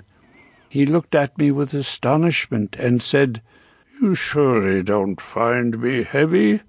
What nonsense!" I thought of the day when he had given me a bad time at riding in the woods as a boy, and kept asking, "You're not tired?" Another time, during the same illness, he wanted me to carry him downstairs in my arms by the winding stone staircase. "Pick me up as they do a baby, and carry me." He had not a grain of fear that I might stumble and kill him. It was all I could do to insist on his being carried down in an armchair by 3 of us. Was my father afraid of death? It is impossible to answer the question in one word. With his tough constitution and physical strength, he always instinctively fought not only against death, but against old age. till the last year of his life he never gave in, but always did everything for himself, and even rode on horseback. To suppose, therefore, that he had no instinctive fear of death is out of the question. He had that fear, and in a very high degree, but he was constantly fighting to overcome it. Did he succeed? I can answer definitely yes. During his illness he talked a great deal of death and prepared himself for it, firmly and deliberately. When he felt that he was getting weaker, he wished to say goodbye to everybody, and he called us all separately to his bedside, one after the other, and gave his last words of advice to each. He was so weak that he spoke in a half-whisper, and when he had said goodbye to one, he had to rest for a while and collect his strength for the rest. When my turn came, he said, as nearly as I can remember, "You are still young and strong, and tossed by storms of passion. You have not, therefore, yet been able to think over the chief questions of life. But this stage will pass. I am sure of it. When the time comes, believe me, you will find the truth in the teachings of the gospel. I am dying peacefully, simply because I have come to know that teaching and believe in it. May God grant you this knowledge soon. Goodbye." I kissed his hand and left the room quietly. When I got to the front door, I rushed to a lonely stone tower, and there sobbed my heart out in the darkness like a child. Looking round at last, I saw that someone else was sitting on the staircase near me, also crying. So I said farewell to my father years before his death, and the memory of it is dear to me, for I know that if I had seen him before his death at Ostapova, he would have said just the same to me. To return to the question of death, I will say that so far from being afraid of it, in his last days he often desired it. He was more interested in it than afraid of it. This greatest of mysteries interested him to such a degree that his interest came near to love. How eagerly he listened to accounts of the death of his friends, Turgenev, Guy, Leskov, Jemchushnikov, and others. He inquired after the smallest matters. No detail, however trifling in appearance, was without its interest and importance to him. His circle of reading, November 7th, the day he died, is devoted entirely to thoughts on death. "Life is a dream. Death is an awakening," he wrote, while in expectation of that awakening. Apropos of the circle of reading, I cannot refrain from relating a characteristic incident which I was told by one of my sisters. When my father had made up his mind to compile that collections of the sayings of the wise to which he gave the name of Circle of Reading, he told one of his friends about it. A few days afterward this friend came to see him again, and at once told him that he and his wife had been thinking over his scheme for the new book and had come to the conclusion that he ought to call it For Every Day instead of Circle of Reading. To this my father replied that he preferred the title Circle of Reading because the word circle suggested the idea of continuous reading, which was what he meant to express by the title. Half an hour later the friend came across the room to him and repeated exactly the same remark again. This time my father made no reply. In the evening, when the friend was preparing to go home, as he was saying good-bye to my father, he held his hand in his and began once more. "Still, I must tell you, Leo Nikolaevich, that I and my wife have been thinking it over, and we have come to the conclusion," and so on, word for word the same. "No, I want to die as soon as possible," groaned my father when he had seen the friend off. "Isn't it all the same whether it's circle of reading or 4 every day? No, it's time for me to die. I cannot live like this any longer." And after all, in the end, one of the editions of the sayings of the wise was called 4 every day, instead of circle of reading. Ah, my dear, ever since this Mr. turned up, I really don't know which of Leo Nikolaevich's writings are by Leo Nikolaevich and which are by Mr. murmured our old friend, the pure-hearted and far from malicious Maria Alexandrovna Schmidt. This sort of intrusion into my father's work as an author bore, in the friend's language, the modest title of corrections beforehand, and there is no doubt that Maria Alexandrovna was right, for no one will ever know where what my father wrote ends, and where his concessions to Mr. persistent corrections beforehand begin, all the more as this careful adviser had the forethought to arrange that when my father answered his letters, he was always to return him the letters they were answers to. Besides the desire for death that my father displayed in the last years of his life, he cherished another dream, which he made no secret of his hope of realizing, and that was the desire to suffer for his convictions. The first impulse in this direction was given him by the persecution on the part of the authorities to which, during his lifetime, many of his friends and fellow thinkers were subjected. When he heard of any one being put in jail or deported for disseminating his writings, he was so disturbed about it that one was really sorry for him. I remember my arrival at Yasnaya some days after Gusev's arrest. I stayed 2 days with my father, and heard of nothing but Gusev, as if there were nobody in the world but Gusev. I must confess that, sorry as I was for Gusev, who was shut up at the time in the local prison at Krapivna, I harbored a most wicked feeling of resentment at my father's paying so little attention to me and the rest of those about him, and being so absorbed in the thought of Gusev. I willingly acknowledge that I was wrong in entertaining this narrow-minded feeling. If I had entered fully into what my father was feeling, I should have seen this at the time.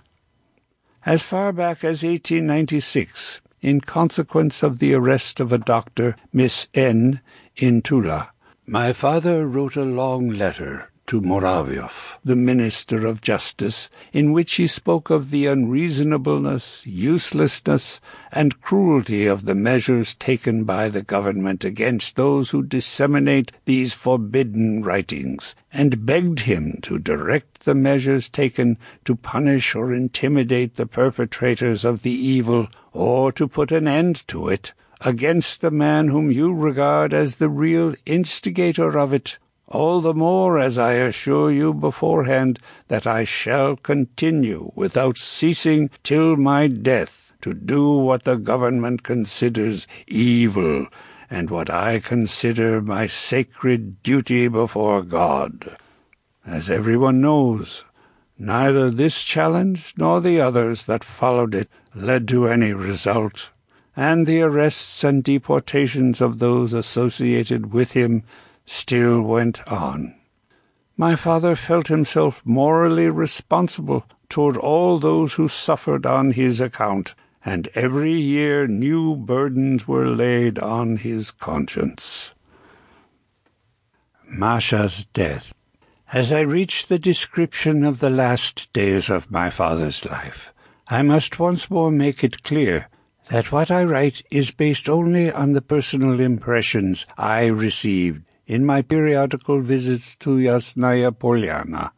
Unfortunately, I have no rich shorthand material to rely on, such as Gusev and Bulgakov had for their memoirs, and more especially Dusan Petrovich Makovicki, who is preparing, I am told, a big and conscientious work full of truth and interest.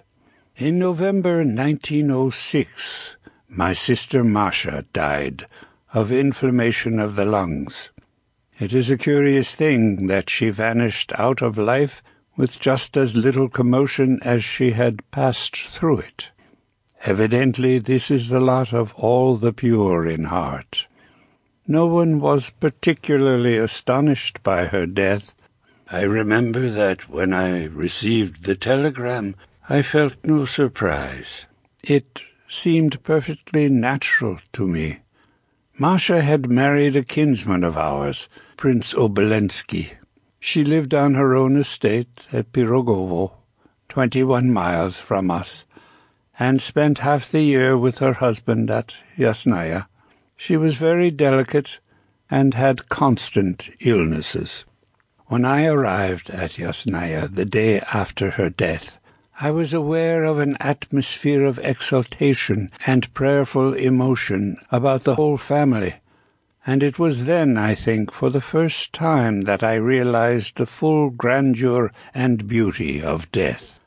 I definitely felt that by her death, Masha, so far from having gone away from us, had come nearer to us, and had been, as it were, welded to us forever in a way that she never could have been during her lifetime.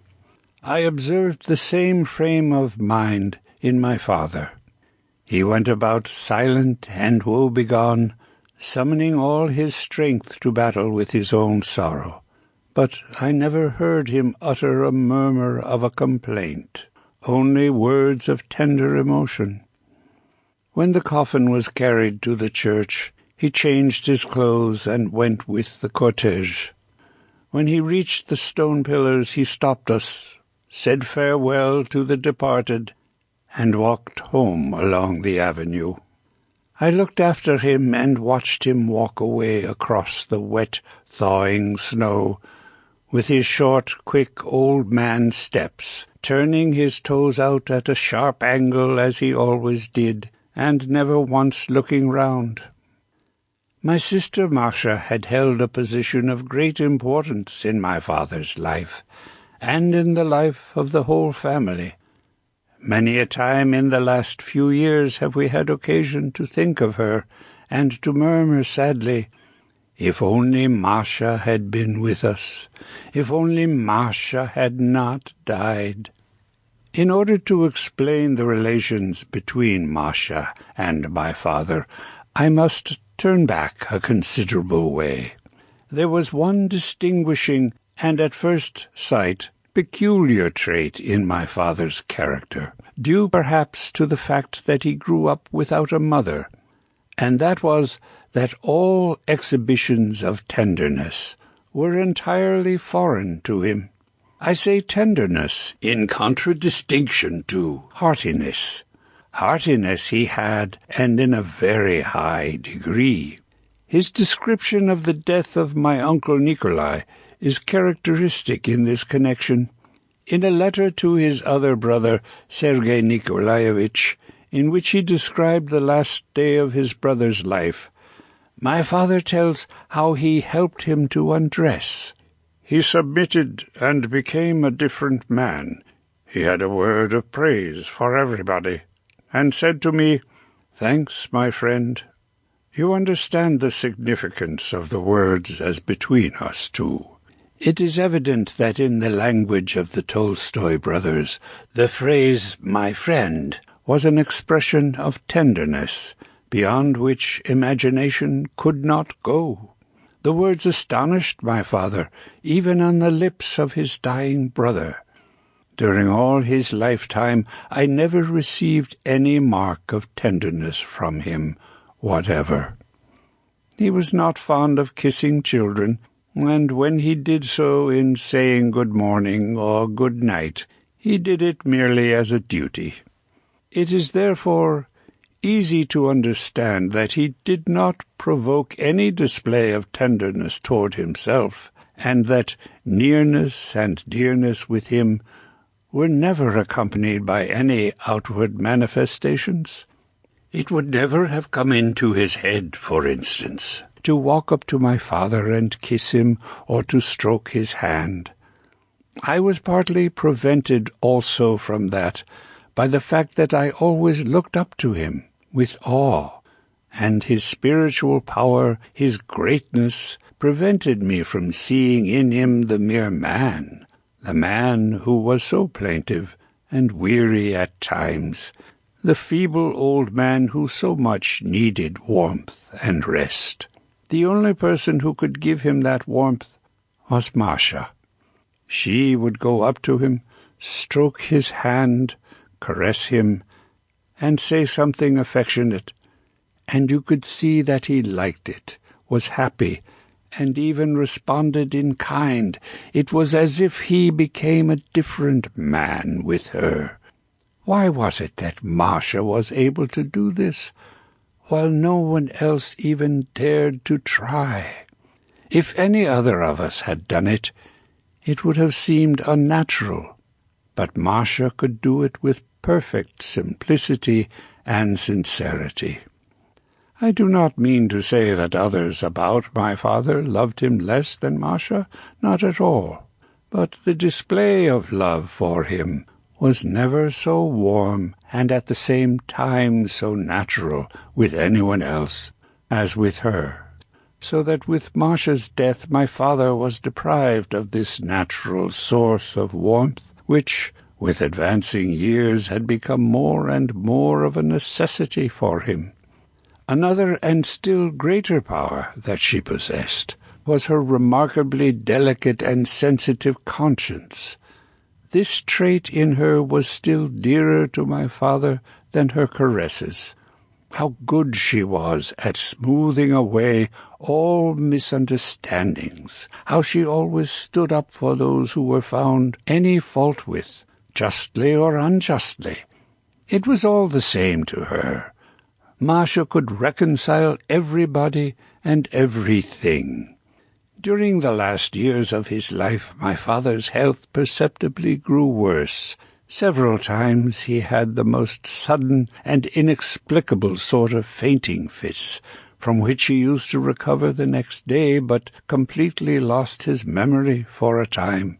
Seeing my brother Andrei's children, who were staying at Yasnaya in the Zala one day, he asked with some surprise, "Whose children are these?" Meeting my wife, he said, "Don't be offended, my dear. I know that I am very fond of you, but I have quite forgotten who you are." And when he went up to the Zala after one of these fainting fits, he looked round with an astonished air and said, "Where's my brother Nitenka?" Nitenka had died 50 years before. The day following, all traces of the attack would disappear. During one of these fainting fits, my brother Sergey, in undressing my father, found a little notebook on him. He put it in his own pocket, and next day when he came to see my father, he handed it back to him, telling him that he had not read it. "There would have been no harm in your seeing it," said my father as he took it back. This little diary in which he wrote down his most secret thoughts and prayers was kept for himself alone, and he never showed it to anyone. I saw it after my father's death. It is impossible to read it without tears. It is curious that the sudden decay of my father's memory displayed itself only in the matter of real facts and people. He was entirely unaffected in his literary work, and everything that he wrote, down to the last days of his life, is marked by his characteristic logicalness and force. It may be that the reason he forgot the details of real life was because he was too deeply absorbed in his abstract work. My wife was at Yasnaya, Polana, in October, and when she came home she told me that there was something wrong there. "Your mother is nervous and hysterical. Your father is in a silent and gloomy frame of mind." I was very busy with my office work, but made up my mind to devote my first free day to going and seeing my father and mother. When I got to Yasnaya, my father had already left it. I paid Aunt Masha a visit some little time after my father's funeral. We sat together in her comfortable little cell, and she repeated to me once more, in detail, the oft-repeated story of my father's last visit to her. "He sat in that very armchair where you are sitting now, and how he cried," she said. "When Sasha arrived with her girlfriend, they set to work studying this map of Russia and planning out a route to the Caucasus. Leovochka sat there thoughtful and melancholy. "Never mind, Papa. It'll be all right," said Sasha, trying to encourage him. "Ah, you women, answered her father bitterly. "How can it ever be all right?" "I so much hoped that he would settle down here. It would just have suited him, and it was his own idea, too. He had even taken a cottage in the village," Aunt Masha sadly recalled. "When he left me to go back to the hotel where he was staying, it seemed to me that he was rather calmer. When he said goodbye, he even made some joke about his having come to the wrong door. I certainly would never have imagined that he would go away again that same night." It was a grievous trial for Aunt Masha when the old confessor Yosef, who was her spiritual director, forbade her to pray for her dead brother because he had been excommunicated. She was too broad-minded to be able to reconcile herself to the harsh intolerance of the Church, and for a time she was honestly indignant. Another priest to whom she applied also refused her request. Marya Nikolaevna could not bring herself to disobey her spiritual fathers, but at the same time she felt that she was not really obeying their injunction, for she prayed for him all the same, in thought, if not in words. There is no knowing how her internal discord would have ended if her father-confessor, evidently understanding the moral torment she was suffering, had not given her permission to pray for her brother, but only in her cell and in solitude, so as not to lead others astray. My father's will. Conclusion. Although my father had long since renounced the copyright in all his works written after 1883, and although, after having made all his real estate over to his children, he had, as a matter of fact, no property left, still he could not but be aware that his life was far from corresponding to his principles, and this consciousness perpetually preyed upon his mind.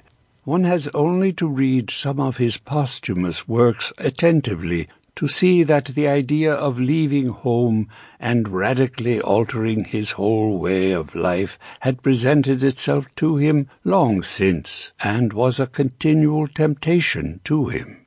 This was the cherished dream that always allured him, but which he did not think himself justified in putting into practice. The life of the Christian must be a reasonable and happy life in all possible circumstances, he used to say, as he struggled with the temptation to go away and gave up his own soul for others. I remember reading in Gusev's memoirs how my father once, in conversation with Gusoryov the peasant, who had made up his mind to leave his home for religious reasons, said, "My life is 100,000 times more loathsome than yours, but yet I cannot leave it." I shall not enumerate all the letters of abuse and amazement which my father received from all sides, upbraiding him with luxury, with inconsistency, and even with torturing his peasants. It is easy to imagine what an impression they made on him. He said there was good reason to revile him. He called their abuse a bath for the soul, but internally he suffered from the bath, and saw no way out of his difficulties. He bore his cross, and it was in this self-renunciation that his power consisted, though many either could not or would not understand it. He alone, despite all those about him, knew that this cross was laid on him not of man, but of God. And while he was strong, he loved his burden and shared it with none. Just as 30 years before he had been haunted by the temptation to suicide, so now he struggled with a new and more powerful temptation, that of flight. A few days before he left Yasnaya, he called on Maria Alexandrovna Schmidt at Ovsianiki and confessed to her that he wanted to go away. The old lady held up her hands in horror and said, "Gracious heavens, Leo Nikolaevich, have you come to such a pitch of weakness?" When I learned on October 28th, 1910, that my father had left Yasnaya, the same idea occurred to me, and I even put it into words in a letter I sent to him at Shamerdino by my sister Sasha. I did not know at the time about certain circumstances which have since made a great deal clear to me that was obscure before. From the moment of my father's death till now, I have been racking my brains to discover what could have given him the impulse to take that last step. What power could compel him to yield in the struggle in which he had held firmly and tenaciously for many years? What was the last drop, the last grain of sand that turned the scales and sent him forth to search for a new life on the very edge of the grave? Could he really have fled from home because the wife that he had lived with for 48 years had developed neurasthenia and at one time showed certain abnormalities characteristic of that malady? Was that like the man who so loved his fellows and so well knew the human heart? Or did he suddenly desire, when he was 83 and weak and helpless, to realize the idea of a pilgrim's life? If so, why did he take my sister Sasha and Dr. Makowicki with him? He could not but know that in their company he would be just as well provided with all the necessaries of life as he would have been at Yasnaya Polana. It would have been the most palpable self-deception. Knowing my father as I did, I felt that the question of his flight was not so simple as it seemed to others, and the problem lay long unsolved before me until it was suddenly made clear by the will that he left behind him. I remember how, after N.S. Leskov's death, my father read me his posthumous instructions with regard to a pauper funeral, with no speeches at the grave, and so on, and how the idea of writing his own will then came into his head for the first time. His first will was written in his diary on March 27th, 1895. The fourth paragraph, to which I wish to call particular attention, contains a request to his next of kin to transfer the right of publishing his writings to society at large, or, in other words, to renounce the copyright of them. But I only request it and do not direct it. It is a good thing to do, and it will be good for you to do it. But if you do not do it, that is your affair. It means that you are not ready to do it. The fact that my writings have been bought and sold during these last 10 years has been the most painful thing in my whole life to me. 3 copies were made of this will, and they were kept by my sister Masha, my brother Sergey, and Chetkov. I knew of its existence, but I never saw it till after my father's death, and I never inquired of anybody about the details. I knew my father's views about copyright, and no will of his could have added anything to what I knew. I knew, moreover, that his will was not properly executed, according to the forms of law, and personally I was glad of that, for I saw in it another proof of my father's confidence in his family. I need hardly add that I never doubted that my father's wishes would be carried out. My sister Masha, with whom I once had a conversation on the subject, was of the same opinion. In 1909, my father stayed with Mr. Chetkov at Krekshin, and there, for the first time, he wrote a formal will, attested by the signature of witnesses. How this will came to be written, I do not know, and I do not intend to discuss it. It afterward appeared that it also was imperfect from a legal point of view, and in October 1909 it had all to be done again. As to the writing of the third, we are fully informed by Mr. F. Strakov in an article which he published in the St. Petersburg Gazette on November 6, 1911. Mr. Strakov left Moscow at night. He had calculated on Sofya Andreevna, whose presence at Yasnaya Polana was highly inexpedient for the business on which he was bound, being still in Moscow. The business in question, as was made clear in the preliminary consultation which V.G. Chetkov held with N.K. Muravyov, the solicitor, consisted in getting fresh signatures from Leo Nikolaevich, whose great age made it desirable to make sure, without delay, of his wishes being carried out by means of a more unassailable legal document. Strakov brought the draft of the will with him, and laid it before Leo Nikolaevich.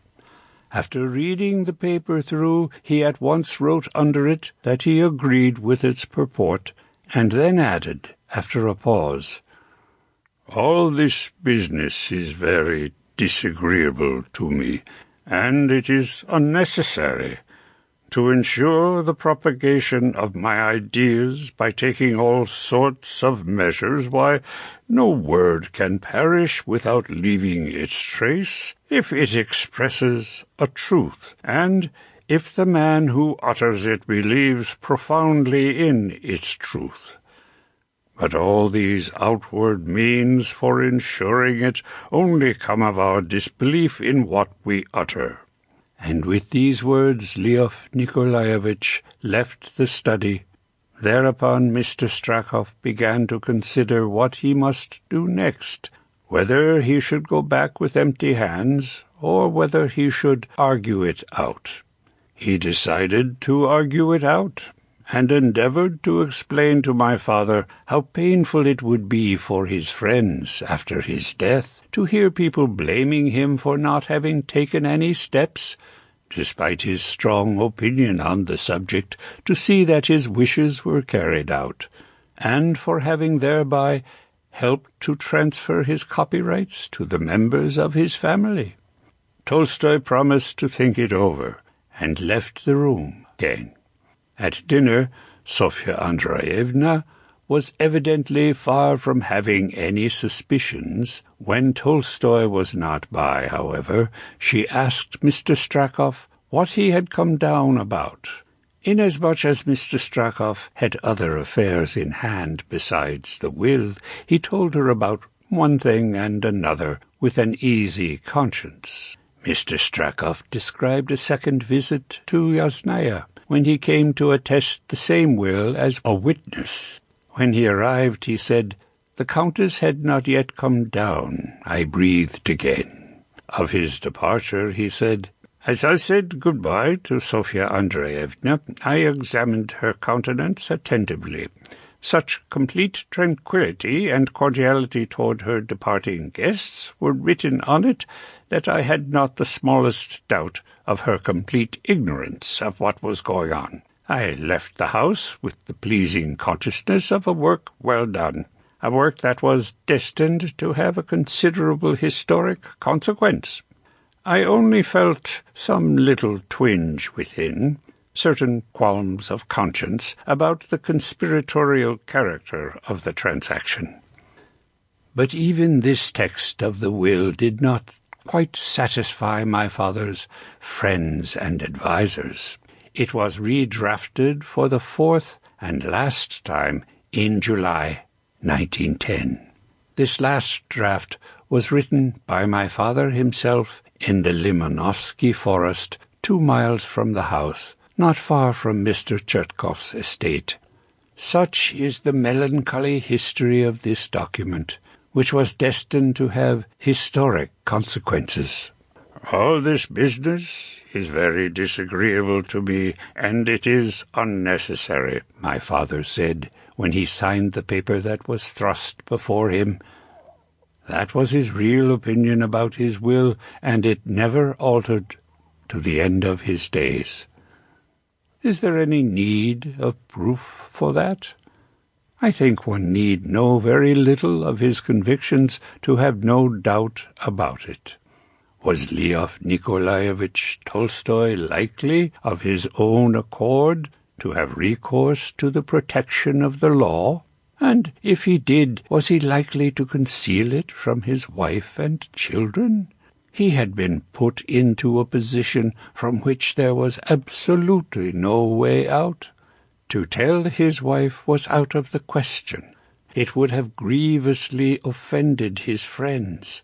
To have destroyed the will would have been worse still, for his friends had suffered for his principles morally, and some of them materially, and had been exiled from Russia. He felt himself bound to them. And on the top of all this were his fainting fits, his increasing loss of memory, the clear consciousness of the approach of death, and the continually growing nervousness of his wife, who felt in her heart of hearts the unnatural estrangement of her husband, and could not understand it. If she asked him what it was that he was concealing from her, he would either have to say nothing or to tell her the truth, but that was impossible. So it came about that the long-cherished dream of leaving Yasnaya Polana presented itself as the only means of escape. It was certainly not in order to enjoy the full realization of his dream that he left his home. He went away only as a choice of evils. "I am too feeble and too old to begin a new life," he had said to my brother Sergey only a few days before his departure. Harassed, ill in body and in mind, he started forth without any object in view, without any thought-out plan, merely in order to hide himself somewhere, wherever it might be, and get some rest from the moral tortures which had become insupportable to him. To fly, he said in his deathbed delirium as he lay at Astapova. Has Papa considered that Mama may not survive the separation from him? I asked my sister Sasha on October 29th, when she was on the point of going to join him at Chamardino. Yes, he has considered all that, and still made up his mind to go, because he thinks that nothing could be worse than the state that things have come to here. she answered. I confess that my explanation of my father's flight by no means exhausts the question. Life is complex, and every explanation of a man's conduct is bound to suffer from one-sidedness. Besides, there are circumstances of which I do not care to speak at the present moment, in order not to cause unnecessary pain to people still living. It may be that if those who were about my father during the last years of his life had known what they were doing, things would have turned out differently. The years will pass. The accumulated incrustations which hide the truth will pass away. Much will be wiped out and forgotten.